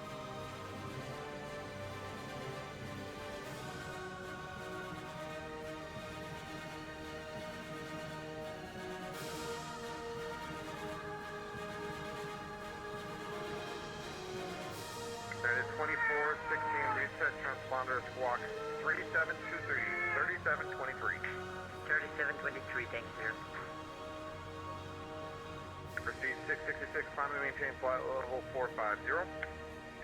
All the way up, 450, Prestige, 666. KLM 325, contact Denver Center 127.65, has a good morning.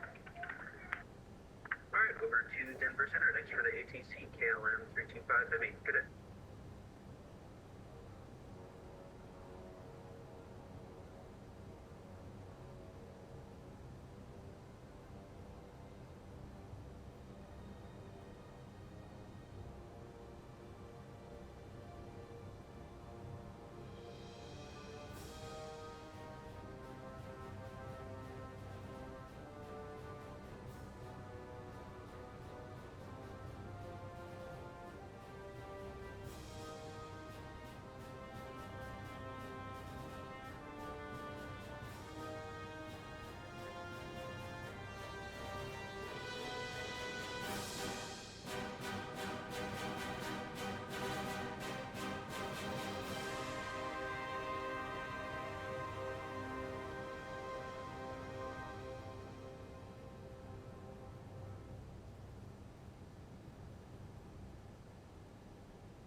Skywest 3931, radar contact, stay altitude. 8,500 for 1616,000. Skywest 3931, thanks, climb maintain flight level 330. Okay, clear up 330 for Skywest 3931.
From United 2416, are we reaching?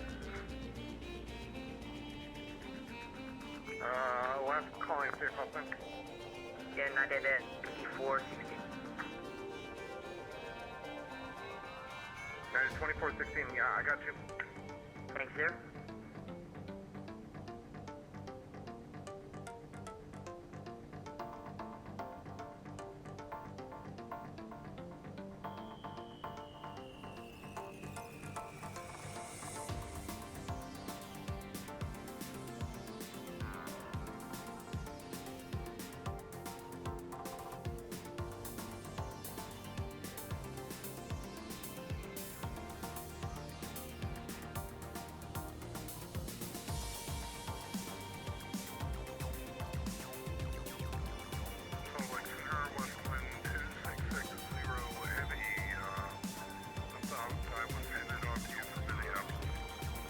Swindoll 2660, Salt Lake Center, roger, welcome. No ride reports up there today, should be smooth, let me know if it's not. Yeah, everything's been fine today. Flight level 340.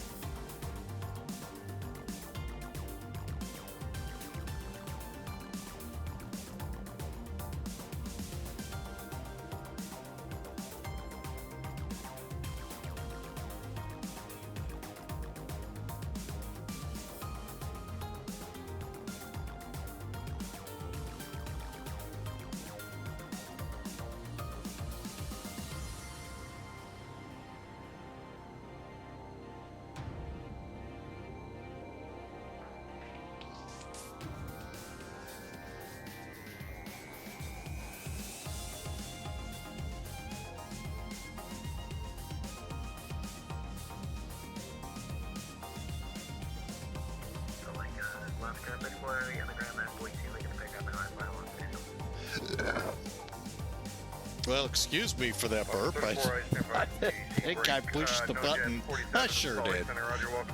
Hey, sorry for the quick departure. The wife got home from work. I wanted to see if there's any chores I need to do or what the honey-do list is for today. So, all right, we are 300 miles. I am direct Scott. And I don't see any where I was supposed to call in. 747, read that correct. You can expect runway 2 for departure today at Kalispell. We advise runway 30 right, runway 30, NOTAM closed at this time, and I don't have an altimeter in the weather here for Kalispell. The Kalispell wind calm, altimeter 3033. Hey, somebody's leaving my airport. A CRJ. Ooh, for San Diego. All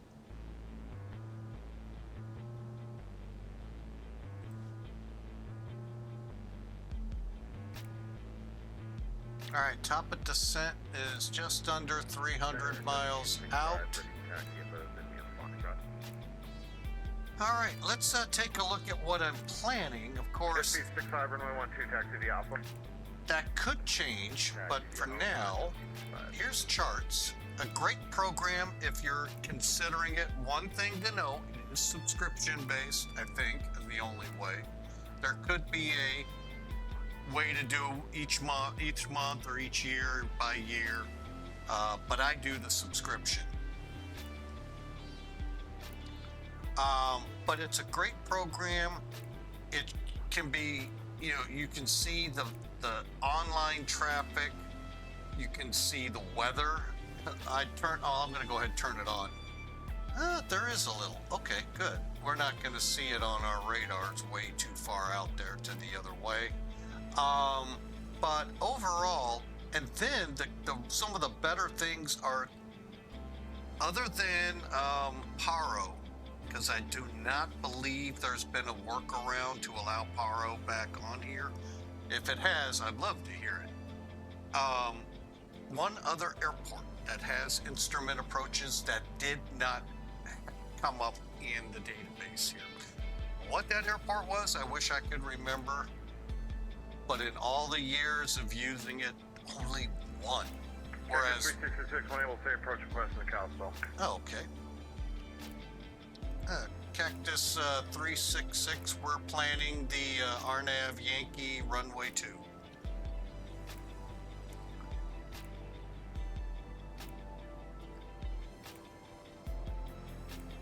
And that's off the Scott transition.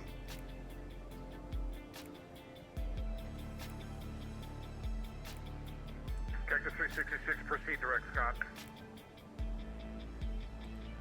All right, Cactus 366, we're direct Scott.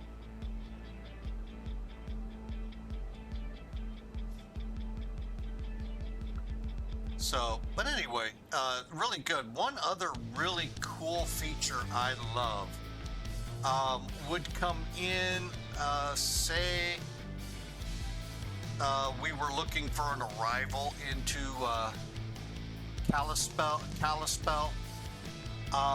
Let's call it Glacier Park. If there were arrivals, I could click select and it would then show up. But let me do it this way. Let's go back here to Phoenix. See all the departures that came up? 425 right. Now granted, we took off 26.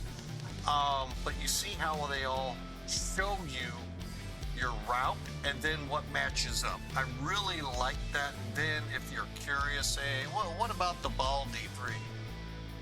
You can click the chart. Okay, that one definitely not going to work for us, but you get the point. Here's the Quakey 1, which we have. So, and you can get that with arrivals and the approaches. That's how I narrowed down what we took. And of course, you can always center it. Show your plane, where you're at on the map. 29, contact Denver Center 127.65 GM. And just really like where they've taken it so far. Really good stuff. Anyway, let's look at our approach. RNAV Yankee, runway 2. All right, so there's what it looks like map-wise, but I know some of you are out there who are real instrument pilots. All right, across the top, jump charts first. Jepson, love that. They are really detailed. Don't get me wrong, FAA has a couple of things we don't get on the chart. Their charts get. And if it's there, please help me out here. I was just a private pilot back in the day, flying real aircraft. Instrument training, I was just getting into when things that happened to young adults, while it didn't ground me, changed the trajectory of my life. So we'll leave it at that.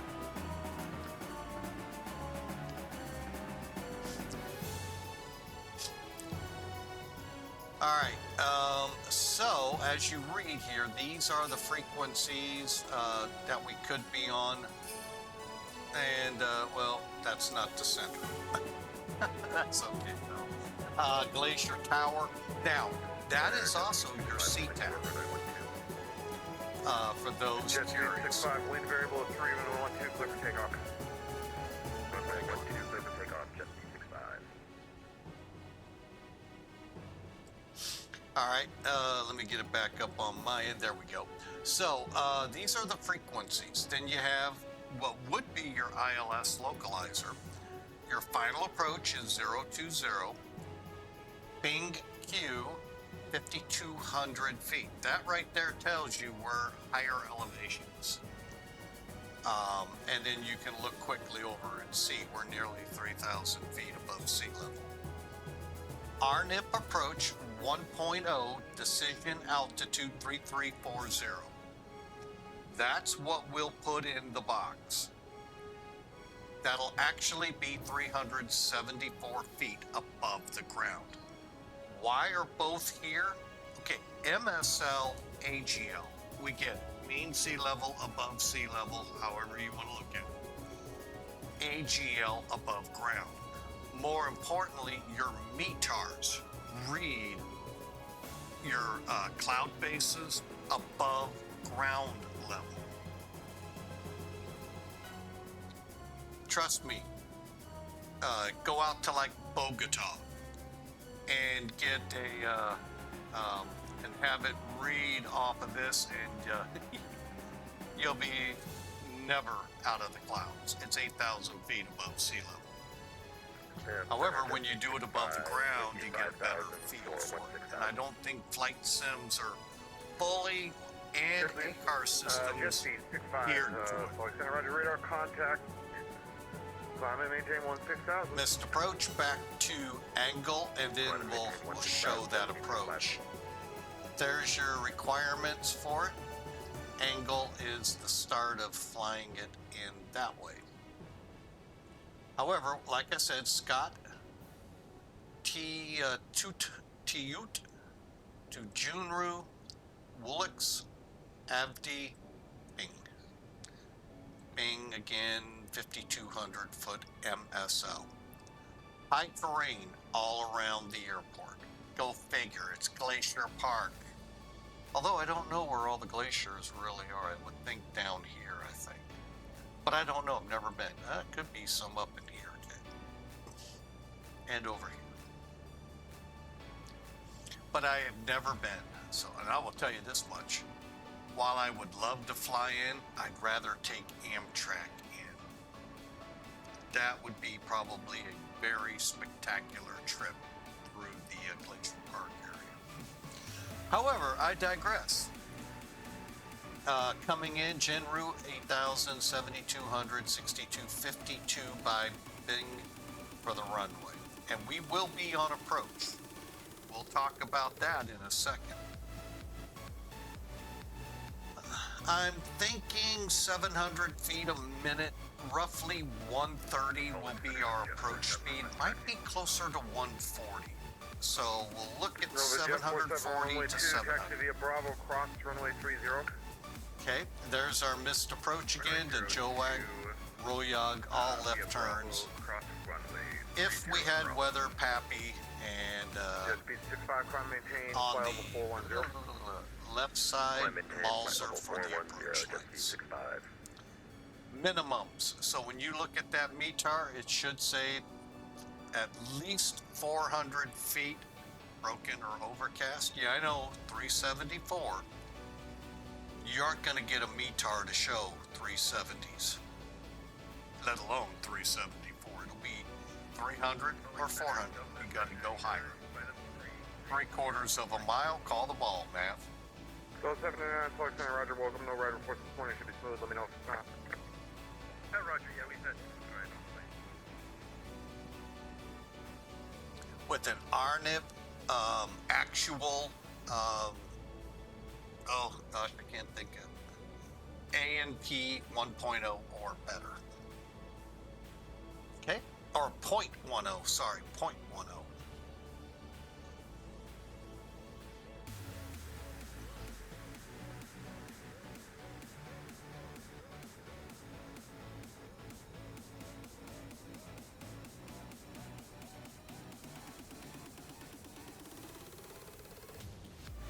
Once we're on the ground, simple taxi. Hopefully we can get off by Delta, if not Bravo 2 to the ramp, and we'll aim for gate 5. What's the 1 there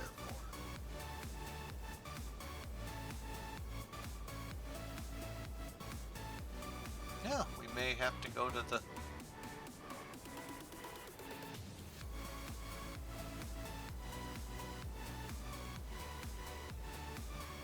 All right, let's see where we are.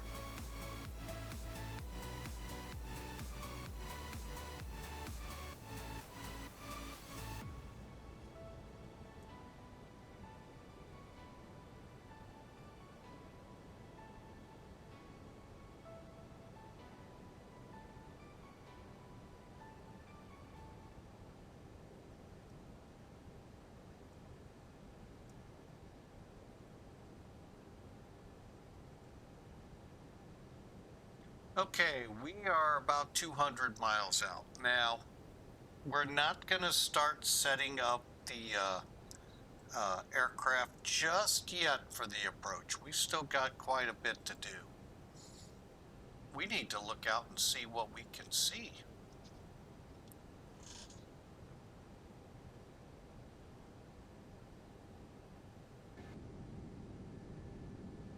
Wow.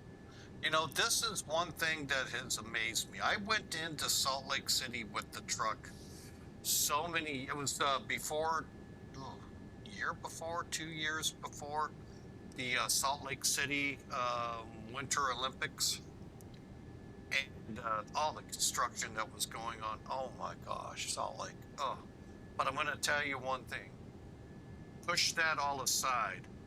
I came off Park Mountain at sunset, with the sun setting behind the Salt Lake. That was one of the most spectacular views I'd ever seen. Salt Lake City overall is a beautiful city. I really liked it, really thought about living there. Till I figured out it's just too cold, too snowy, too this in the winter, too hot, too dry in the summer. And Park Mountain, wow, lot to do on it, and even more since then. But the mountains were so beautiful in that area, the Wasatch, and I never got to go north to Idaho. Went just south of Salt Lake for the pickup out, but I always wanted to get up in here with the truck into the Montana, Idaho, Washington, Oregon area. Just never happened, and I have to live vicariously off the flight sims. But it's just great scenery. just very cold in the winter. Salt Lake Center, Navigraph 47, request departure.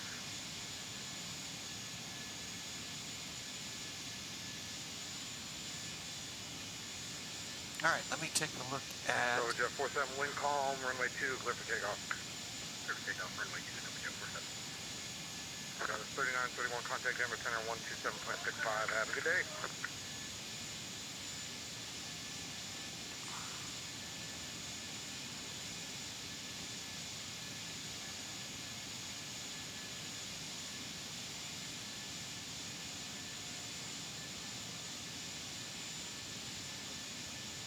Got us 3931, contact Denver Center 127.65. Have a good day. 2765 for SkyWest 3931. Thanks for the ATC.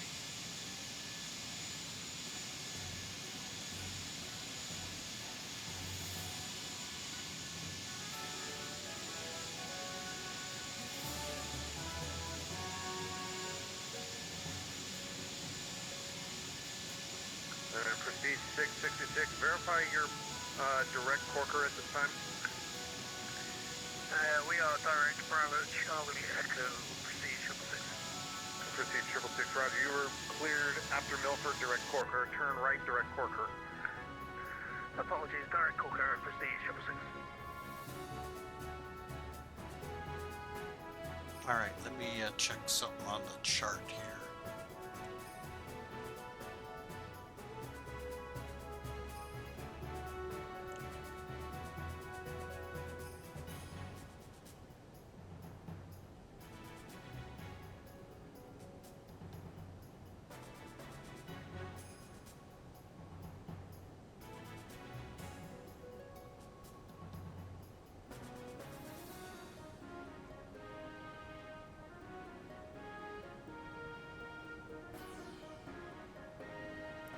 Okay, it looks like at or above 8,000 down to Junru.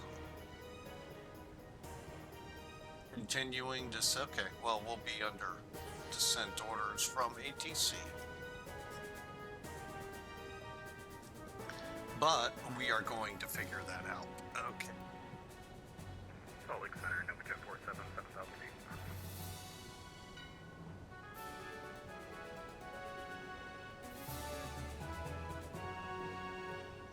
So about 90 miles.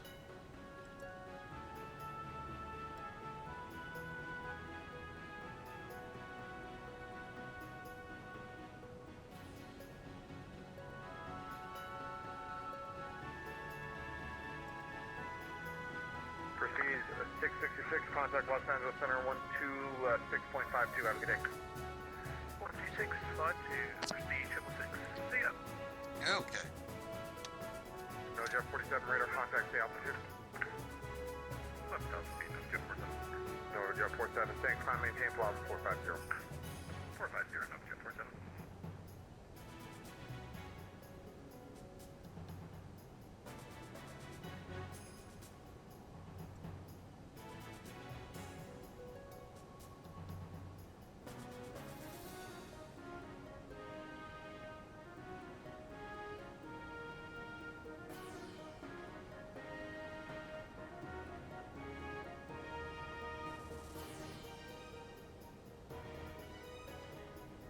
All right, I have been remiss in saying this. We are flying for virtual American Airlines today.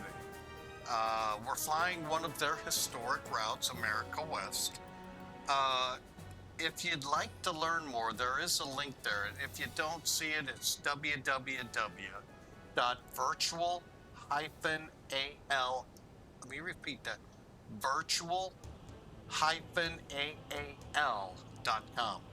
www.virtual-AAL.com. And do this first, though, when you get on the site. Before joining, read through, know what you're getting into. They could be an airline that could rub you wrong because they fly more to as real as it can get. The old slogans from way back when with the flight sims, they really do push that envelope. I'm still waiting to see my actual paycheck with all the hours I've flown with them. Probably they'd say, well, you owe us money for all those hard landings. But, did I say that out loud? Seriously, they do push that envelope pretty well. But I still I personally am able to have fun. And that's our number one goal. When I fly, it's to have fun. The challenge, I like it. And you have to really look at it, but make sure you understand they get down into the weeds with the liveries, all the way down to that. Oh, like I said, it can rub you the wrong way. Some people I know personally it would.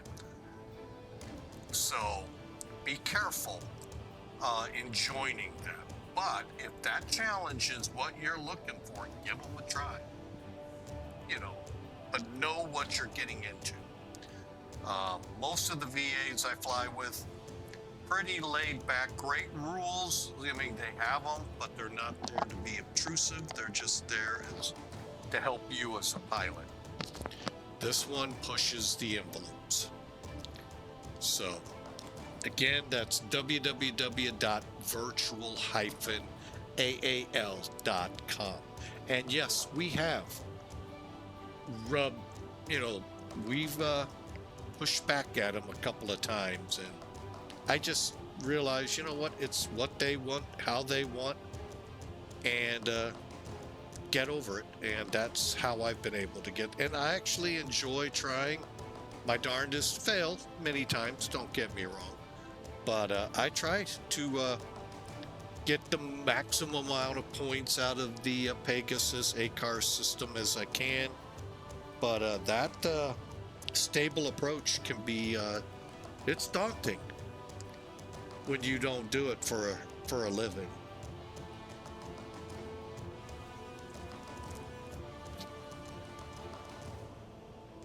And that's one thing, look at it the way I do. It doesn't matter how many points I have, how many stripes on the epaulets. Cup of coffee at Starbucks is still going to cost $10,000. Oh, wait.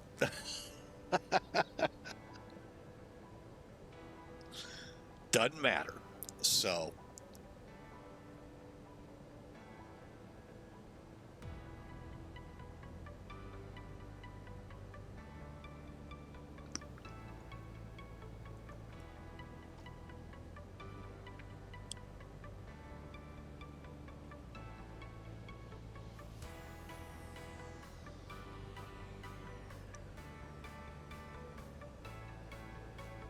And look, on the bright side, we're about a half hour, I believe, out. I'm checking. Yeah, we're about a half hour or so out.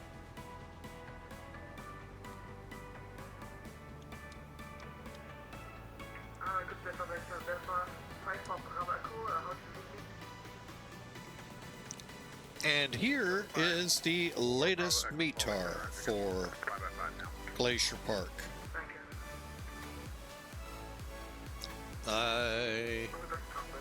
That's what I thought. Okay.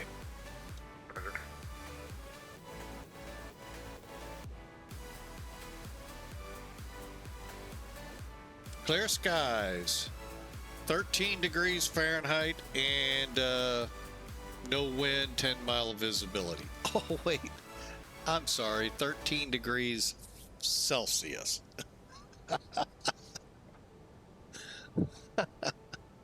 Hey, I've actually seen Facebook posts of snow still happening out there. So don't think just because we're in the middle of June, snow can't happen in the Rockies. It wouldn't surprise me in the UP in Michigan. Roger, reset transponder spark 0563.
For Bravo Echo, check your altimeter. I'm showing flight level 370.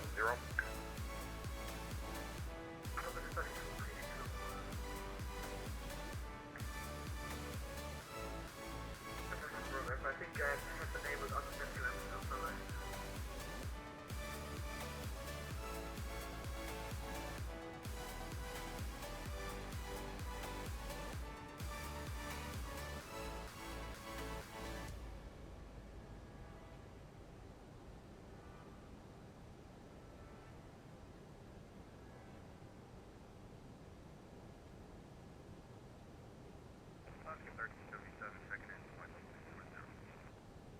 Alaska 1377, Salt Lake Center, roger. No ride reports today. Should be smooth. Let me know if it's not. Say again? Alaska 1377, Salt Lake Center, roger. It should be smooth. Let me know if it's not. We'll come Alaska 1377. All right, we're 30 minutes out. We're going to go into a sterile cockpit now. Just keep the music off and enjoy the ride into the Glacier Park. Got about 100 miles, 115 miles. We'll start putting data in to the landing performance and the McDo, and take it from there.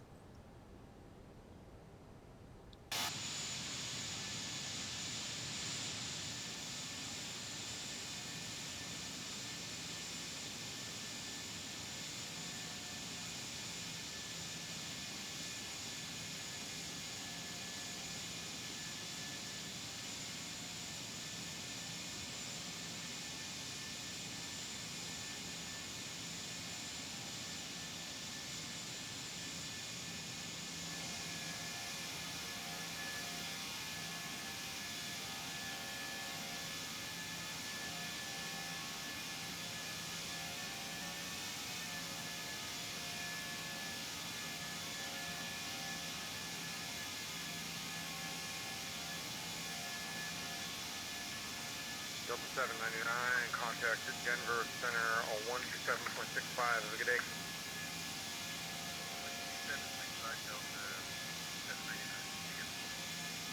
Walker, United 2416, contact Denver Center 127.65. Have a good day.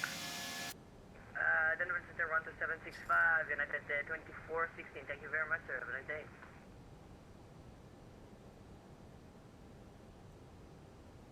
Calling Alaska 34 Airway on the Grand Point 2. We have information, Mike, and we're ready for taxi. All right, let's take a look here. Alaska 3408, thanks. Runway 28 left, taxi via Alpha, and then Mike, cross runway 28 right. Alpha Mike, cross 28 right, Alaska 34 Airway. Okay, as of 15:55, 53 minutes old, calm winds, clear skies, 13. Okay, we just saw all of that. We'll keep anti-ice off. We'll use reverse. 770 X-ray, Juliet, climb and maintain 50450. Oh, you know what? Let's see what low would do.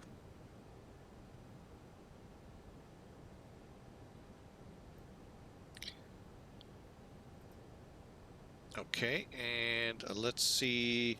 Oh, we don't have Southwest. Positive Crescent, setting maintain 10,000. The Kalispell, altimeter 3033. All right, pilot's discretion down to 10,000 with 3033 on the altimeter. Cactus 366. Didn't have a Southwest Airlines setting here. Sorry, folks.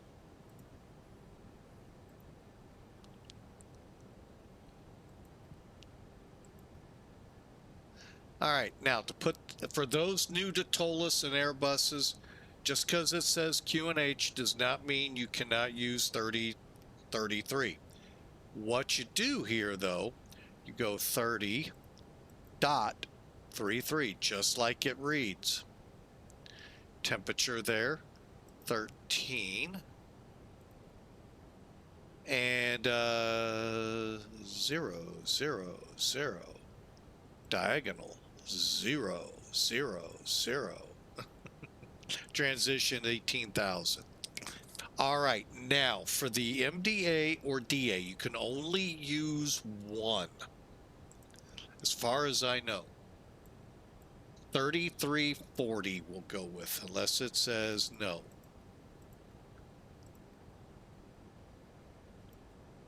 Boom. All right, now, as we were talking about the approach earlier, we'll get into what we need to do in the cockpit now. All right, so we're doing an RNAV Yankee to runway 2. There's our decision altitude, MSL. No wind, 13 degrees. Quite literally, almost a standard day minus the altimeter being higher than normal. Dry runway, and computed out we'll need at least 5,000. We're pushing to a left on mic and we're ready to take off. All right. Now, what do we need to do up here? 3408, verify you're coming up on 2. Okay, yeah, you are coming up on 2. So we need to start down. Wind currently variable 4, runway 28, left, clear for takeoff. I'll go ahead and start it on. Left, heading 230. That way it's nice and easy on our passengers. Left, clear for takeoff, Alaska 34 early.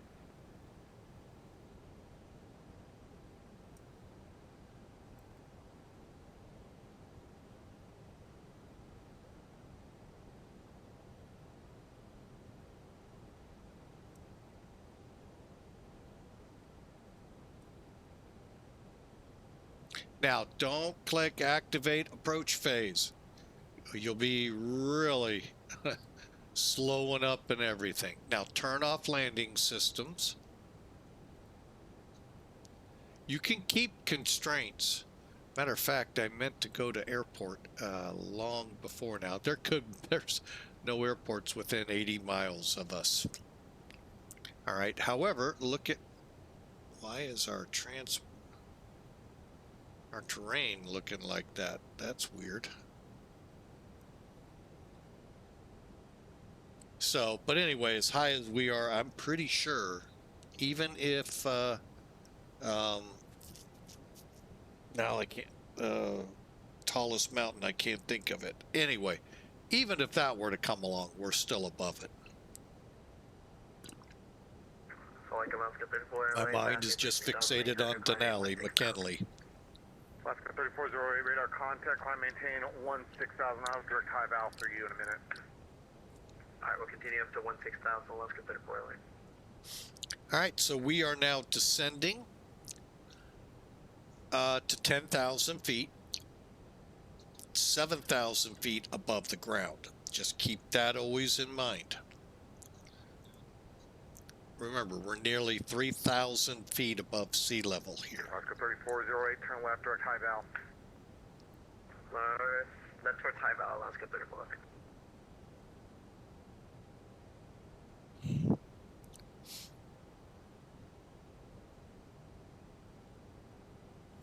And basically what we're doing now is just a cruise descent. Salt Lake Center, good day. Walker 5570 with you, flight level 390. Walker 5570, sorry about that second contact. I thought I hit it in the wrong window there. No problem. Walker 5570, have a reroute for you. Let me know when you're ready to copy.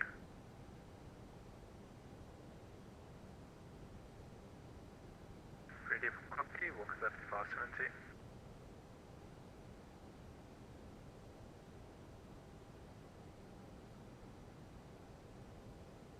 I just want to ask, this is the KPHX, like 3 minutes of the cockpit, is it the time for Bravo Echo? All right. Walker 5570, clear to the Chicago O'Hare Airport after Glasgow, direct Dickinson VOR, Delta India Kilo VOR, then direct Heston, Hotel Sierra Tango India November, then direct Zipper Zulu Zulu India Papa Romeo, then the Flight 7 arrival.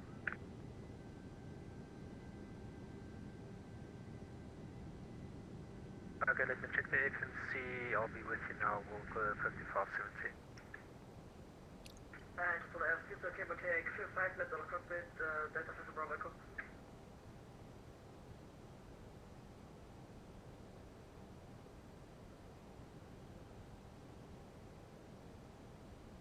5570, did you get that amended clearance there? Affirmative, Walker 5570, I'm just comparing it to my plan in the FNC.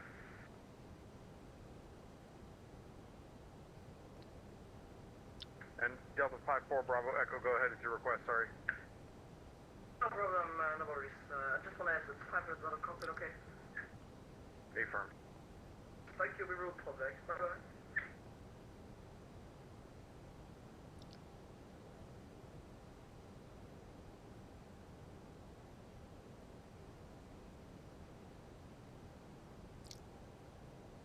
Oscar 3408, climb maintain level 360. Of the 360 and Oscar 3408.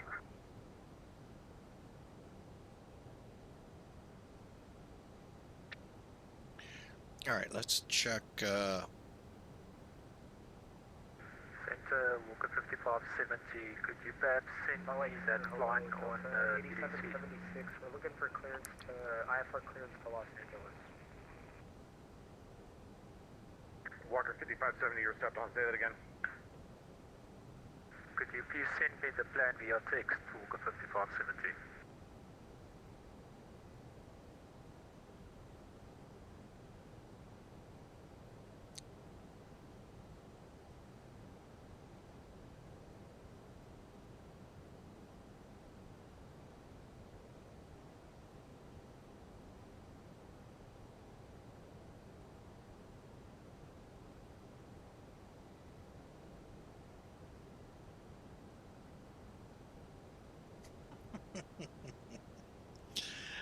The old days of texting.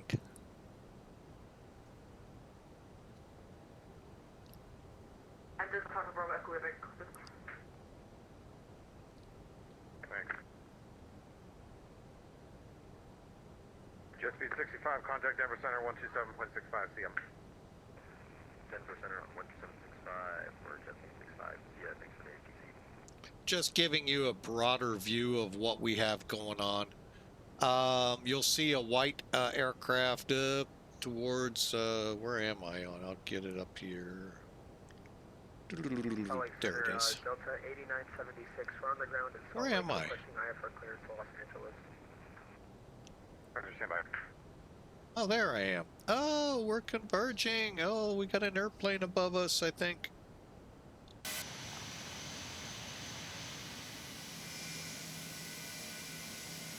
Good morning, Denver Center, United 2190 crossing Kimberly at flight level 350.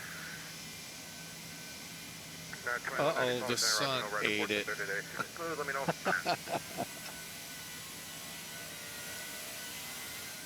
I say again, for 2190. And United 2190, Salt Lake Center, roger. No red reports today. Should be smooth. Let me know if it's not. Copy. We'll let you know if we get any chops. United 2190.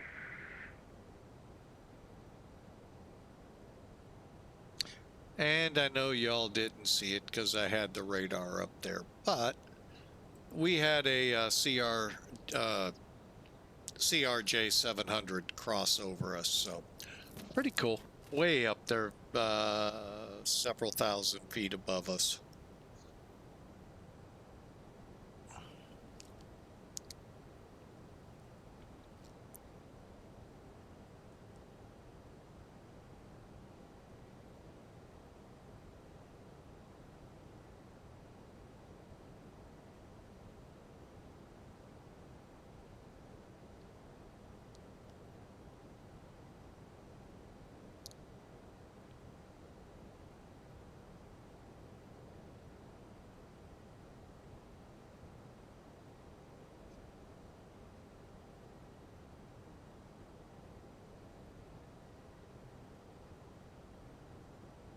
All right, we're at about 27,000. Time for the seatbelt sign. Wing lights.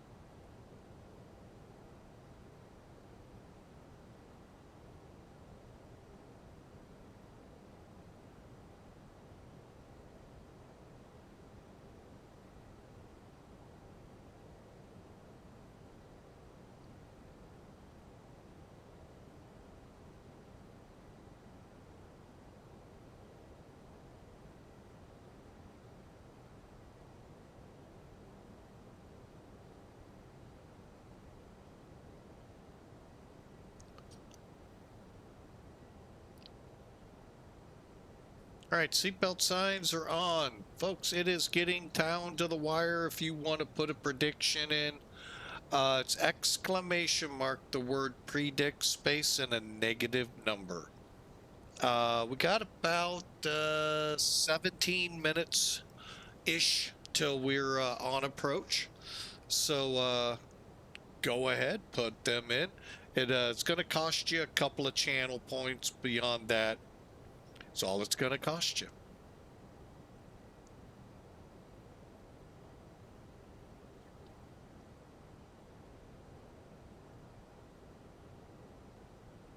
Why is it saying flight level 100?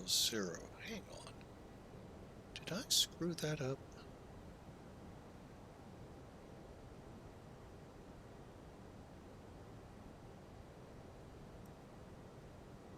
No. Okay.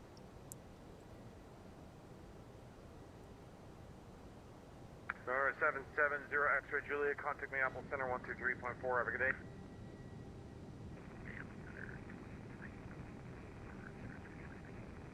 And 0 X-ray Juliet, that's 33.4. 133.14. Have a good day. Let's see what they look like. It's a hawker.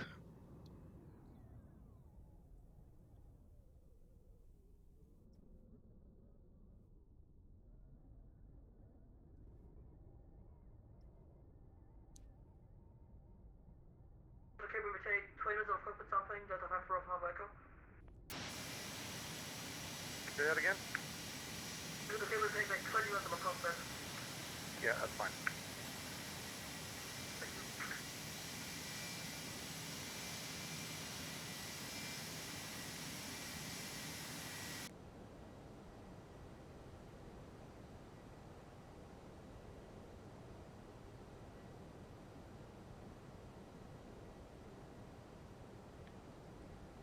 All right, we're about 65 miles out of Great Scott. And we'll make that turn for the RNAV. All right, again, RNAV approaches, turn off LS. And what we'll use is at, what is that? Tayut. We'll switch into approach, and it'll bring us around into the runway heading and control our descent if we're in the right parameters.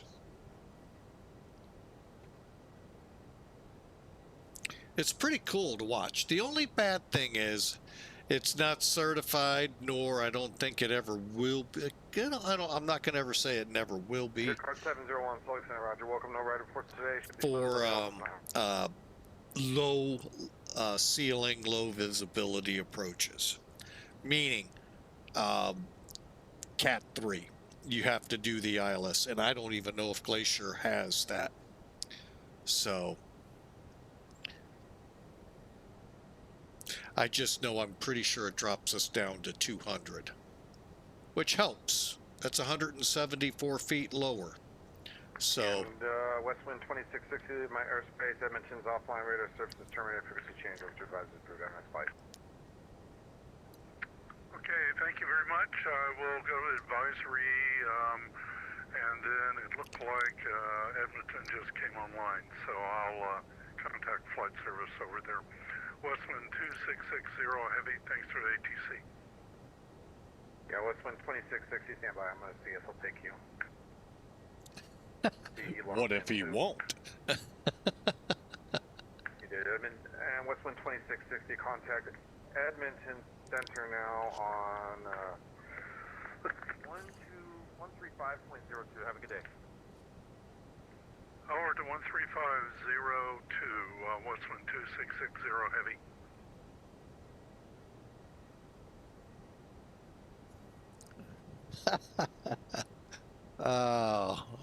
What happens if he won't take you? Does that mean I have to go back?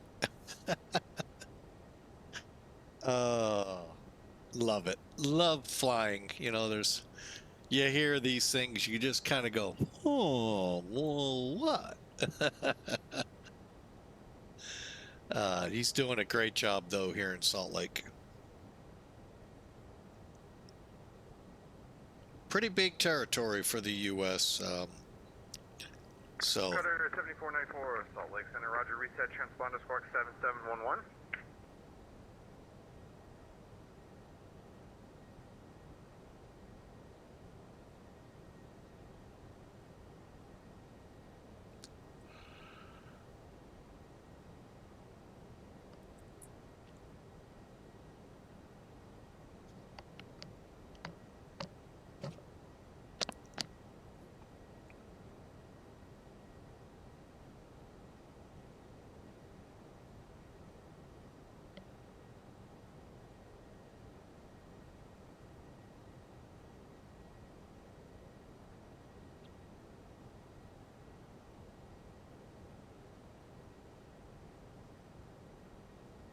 okay, we are getting down to transition level, so I hope y'all are ready. Again, exclamation mark the word predict, space, and a negative number if you want to put in a prediction of what you think my feet per minute on the landing will be. With Virtual American, I also have to worry about a stable approach. 2, as good of a landing as I can, muster. Usually, though, when I do keep within their parameters for a stable approach, which, by the way, I found out are in conjunction with the real FAA, my landing rates aren't as bad. So, again, if you're thinking about joining the airline and going, oh my gosh, can I do that? You can. And you don't necessarily have to auto land to do it. So, but yeah, I do run into that. And, That's a sign for Bravo Echo, we are back. Thank you. all right, we're going to go ahead.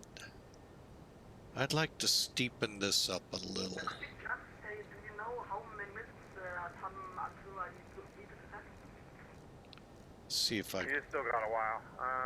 You're not going to need to descend before you get to Oakland's airspace, because I don't need to descend you. So it's going to be at least like 40 minutes, so you're good. Thank you.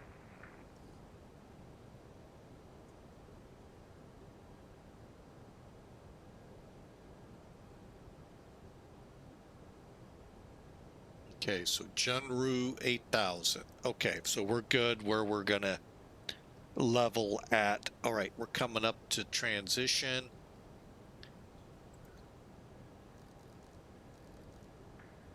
What I'm calling taken. What was it? 13 minutes ago, 30:33. Okay.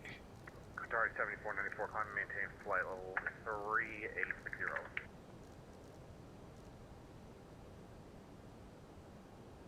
Okay, LS off.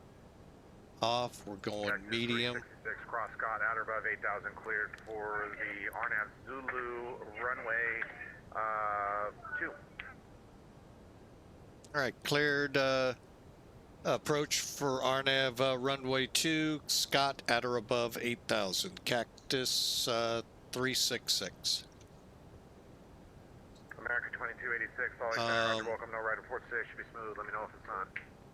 Oh, I know what I was getting ready to do. All right, approach checklist.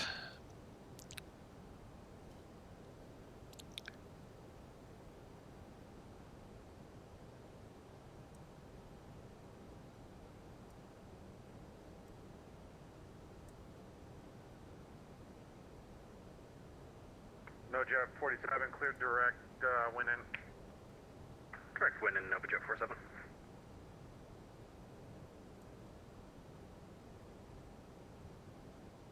Okay, McDo arrival, perf arrival, set, winds set, 20 minutes. Okay, we're descending, pretty good. We're gonna make it. Lights,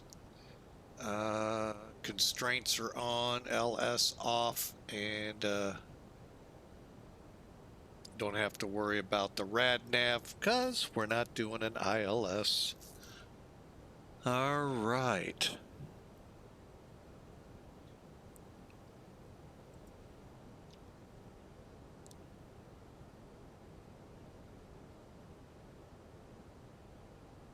Wow. Look at that. Ooh. Coming in. What is that? That big lake that I think so. Follow this lake to the airport.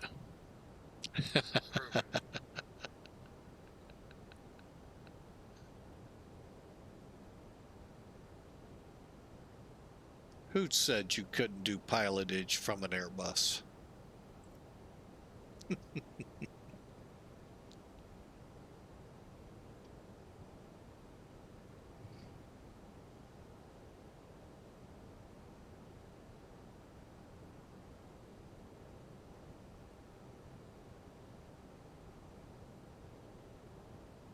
Delta 20, 8976, excuse me, 8976, runway 34 left, taxi via Alpha.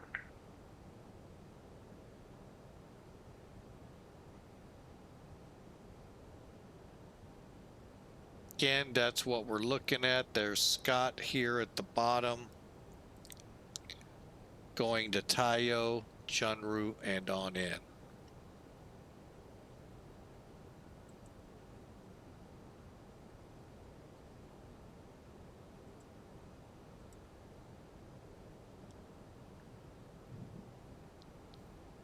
Okay, I'm going to go ahead and bring this down to 40. Okay, we're at 13,000 feet. Qatari 7494, go ahead. Which means we are at the 10,000 foot mark. Qatari 7494, descend, maintain level 340. I'm guessing the airport up here. As an intermediate.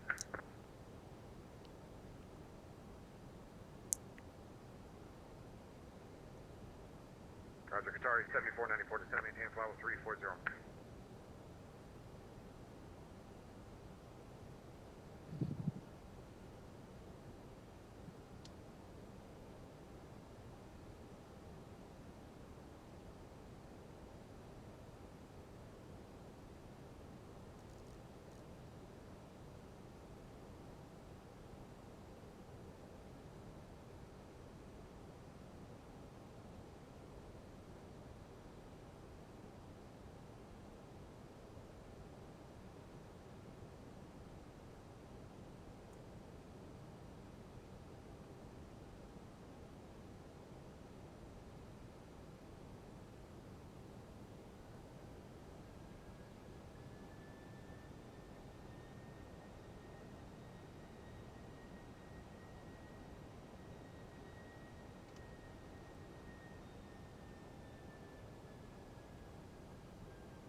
He cleared us for the approach, right? So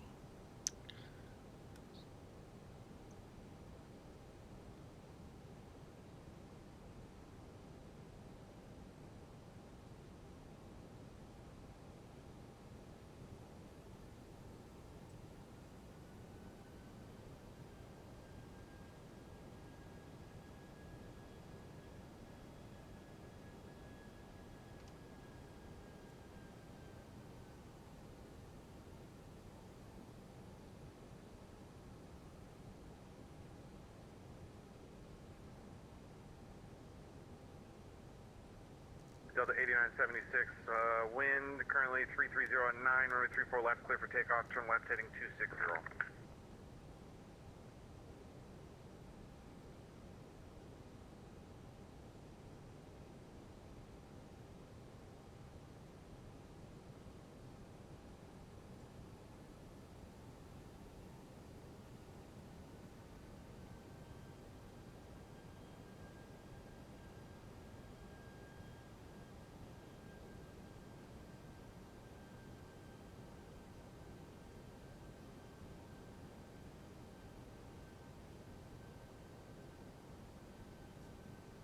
Okay. We are now on approach.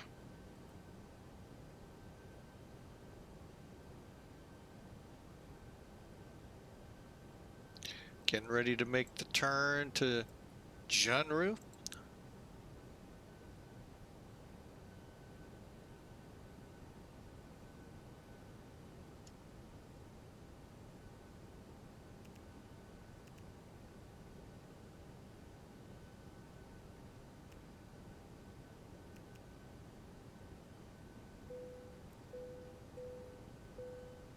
Welcome back.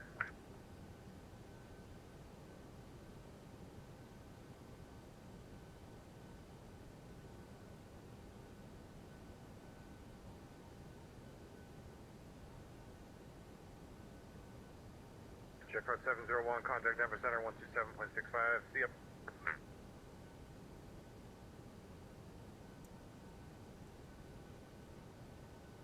Center stepping away for a sec.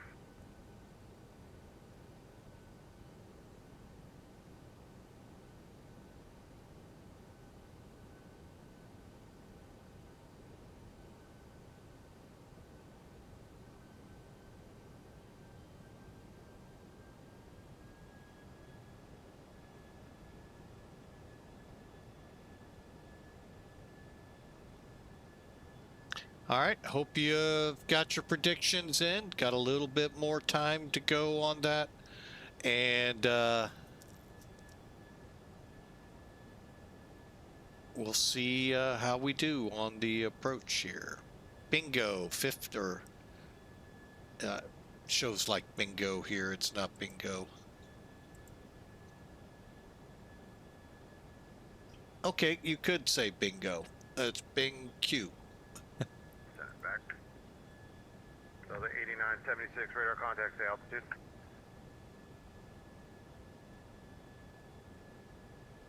So the 8976 heavy, roger, thank you. Climb and maintain flight level 230, resume normal speed.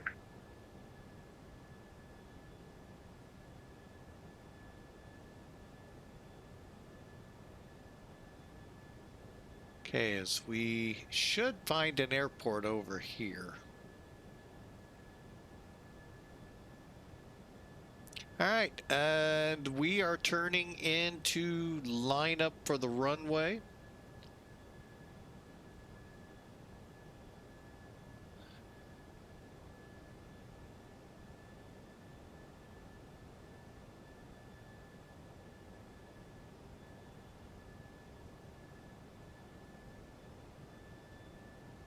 All right, we should.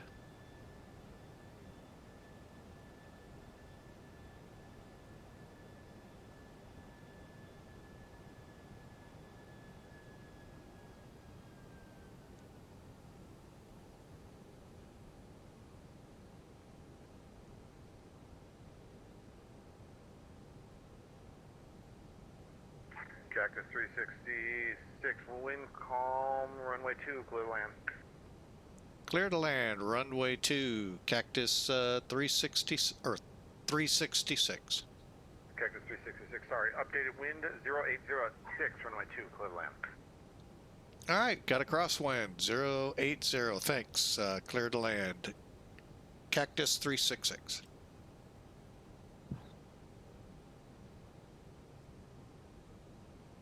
Okay, I still don't show a runway ahead of me.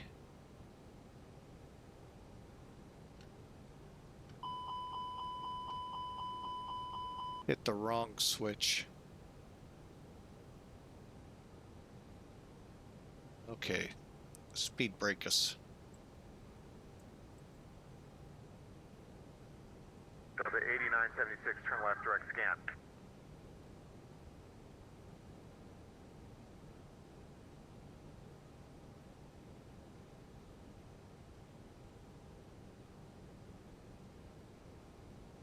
So the 8976, climb, maintain flight level 400.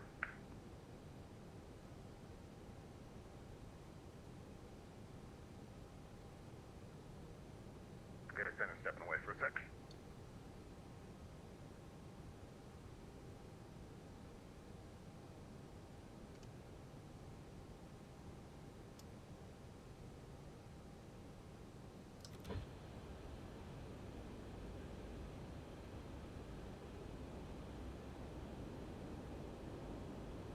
I got the runway in sight.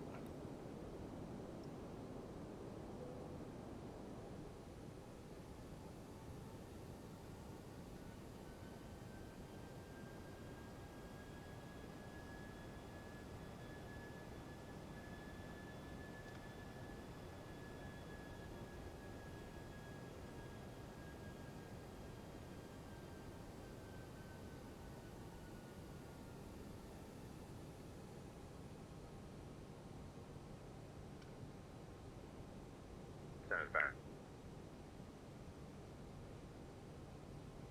Good.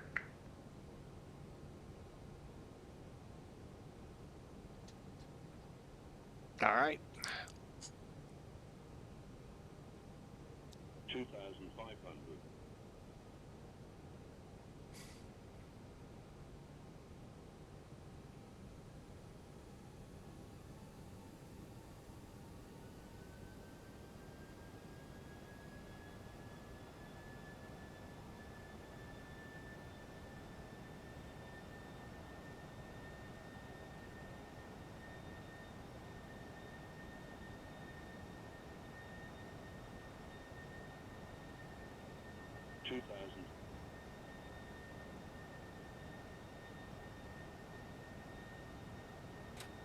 Mind to screw up now.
All right, we are stable and will be landing.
All right, coming up on minimums.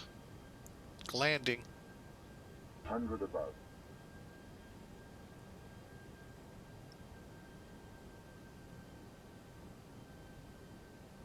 Minimum. Again, landing, stable.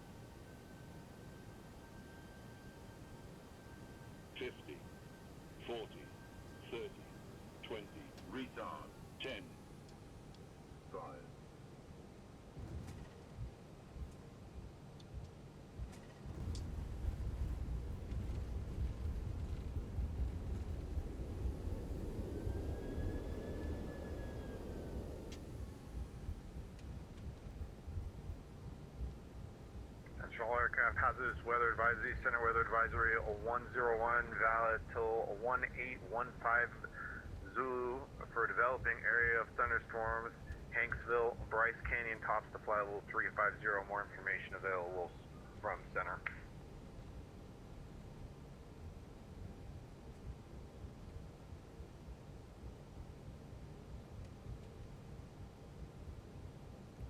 And Salt Lake Center, Cactus 366 off runway 2 at Delta to the terminal.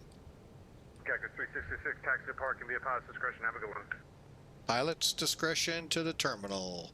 Cactus 366, great job.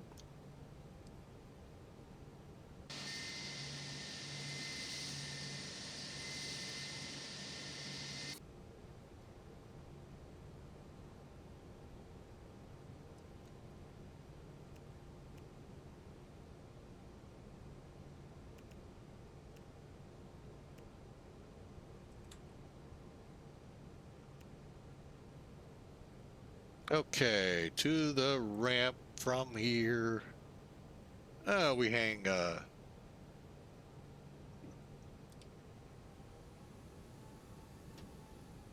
check my landing lights.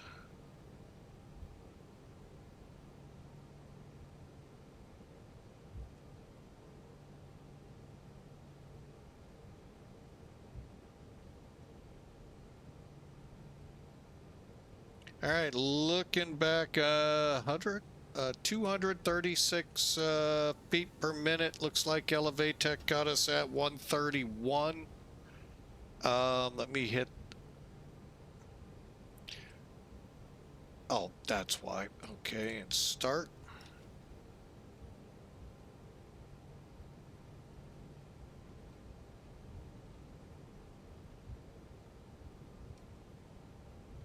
All right, I hope you all enjoyed. That was a fun flight to a place I've never been, Glacier Park.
Sub 2982 is Salt Lake Center with me.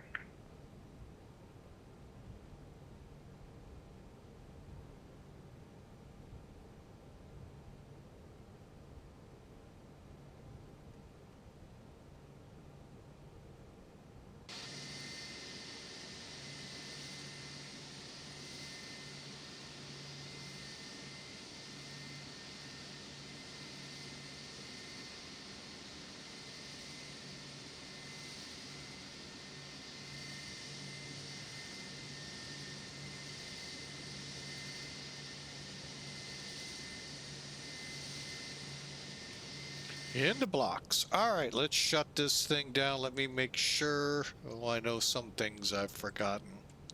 Weather radar. Sorry, folks ahead of us.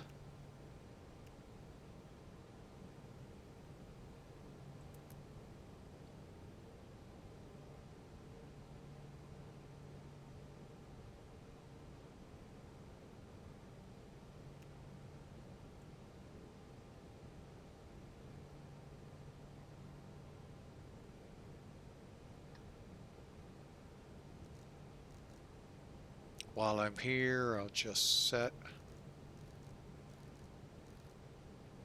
Okay, now let's look to shut it down. Okay, landing roll, engine mode normal. That needs to happen. Ground spoilers, flaps switch on. Brake fans, that probably needs to happen too. Terrain, brake temp, okay, everything's set. Let's shut her down.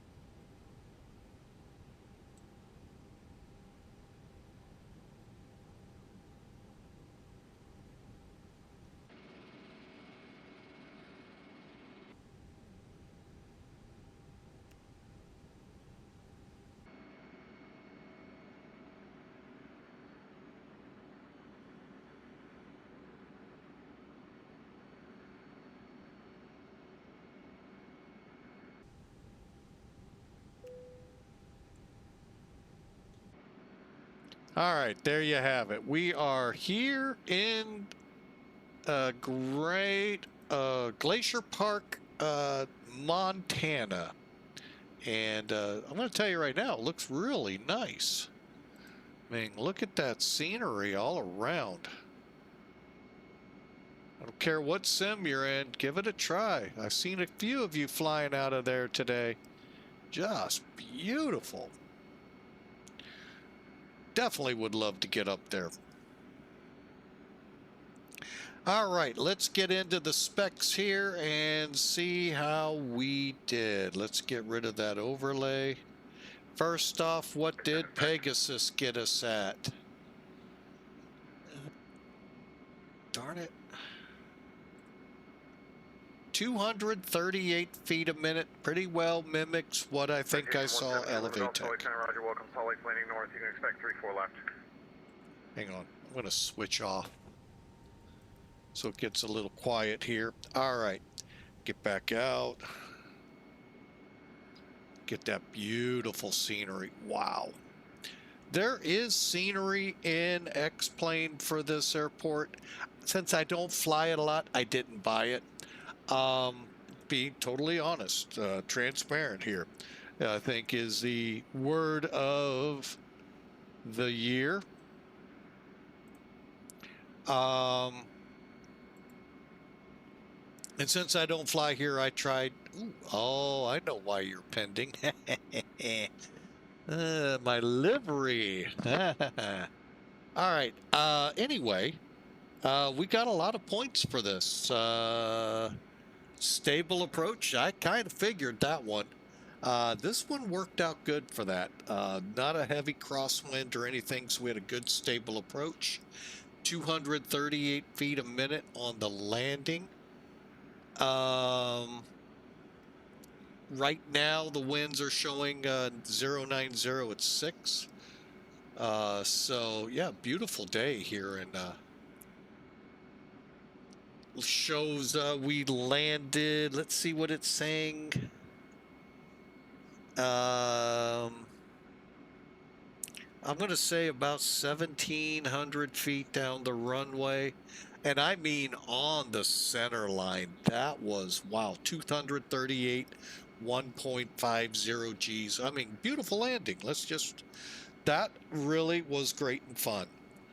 And that's off American Airlines. If you start digging into the numbers they give you, it's amazing what you can pull. I wish it would be easy for me to show to you. But anyway, what we can show is Elevatech instead. Right there. Oh, where'd the flight go?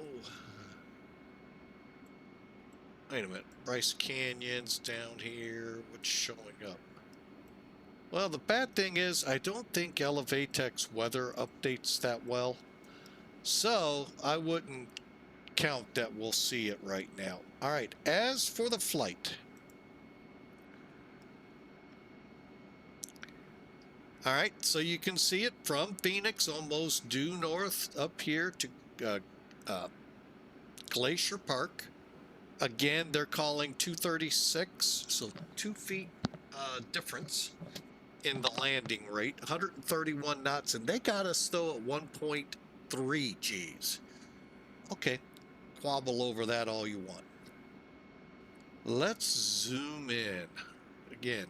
See how that lake, follow the lake to the airport.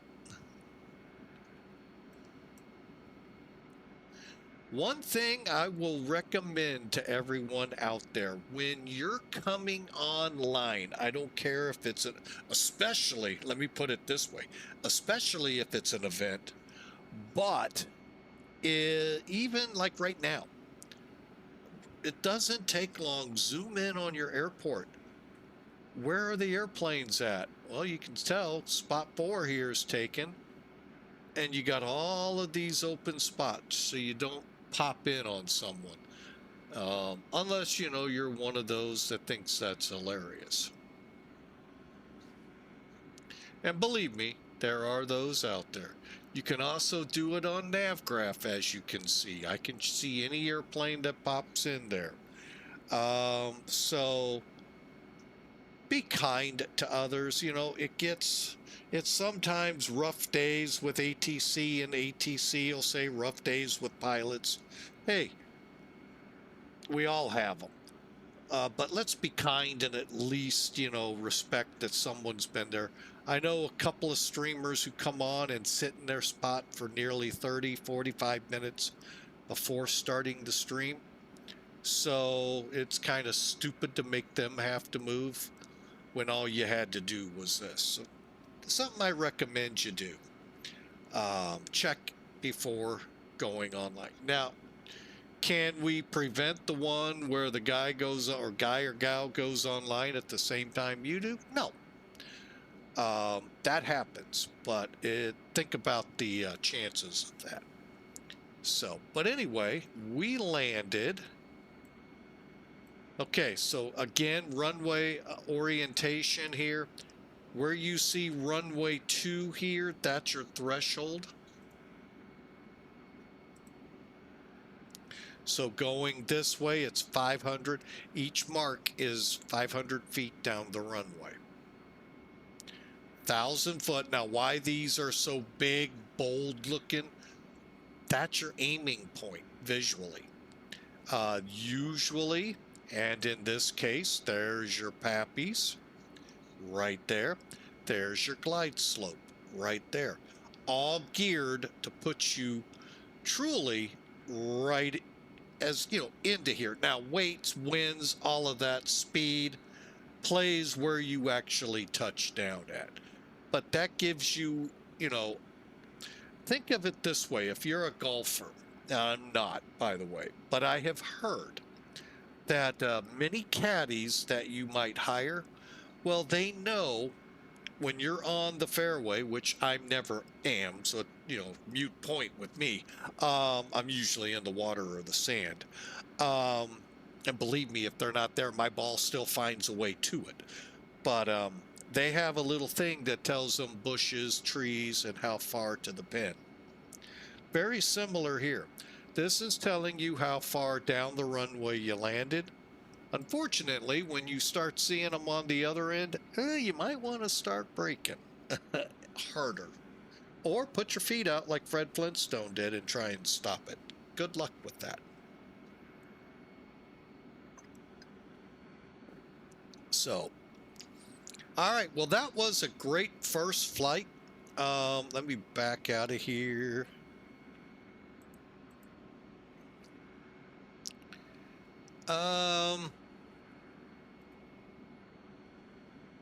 Now let me pull this. Let's go ahead and wrap this up for YouTube. Hey, if you're on Twitch, stand by. I think we're going to do a second flight. So stand by. But for those on YouTube, that will wrap up this video. I hope you enjoyed the flight from Phoenix to Glacier Park, Montana, and Kalispell. And I hope you enjoy, if you're at the FS Expo, enjoy it. I wish I could be there, but I can't. So for now, have a wonderful day, and we'll see you on the next flight.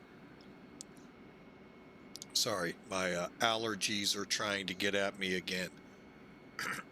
So you all have a wonderful day, and Twitch folks, hang around. We'll look at maybe firing up another flight. So God bless, and to our YouTube crowd, we'll see you all on the next flight.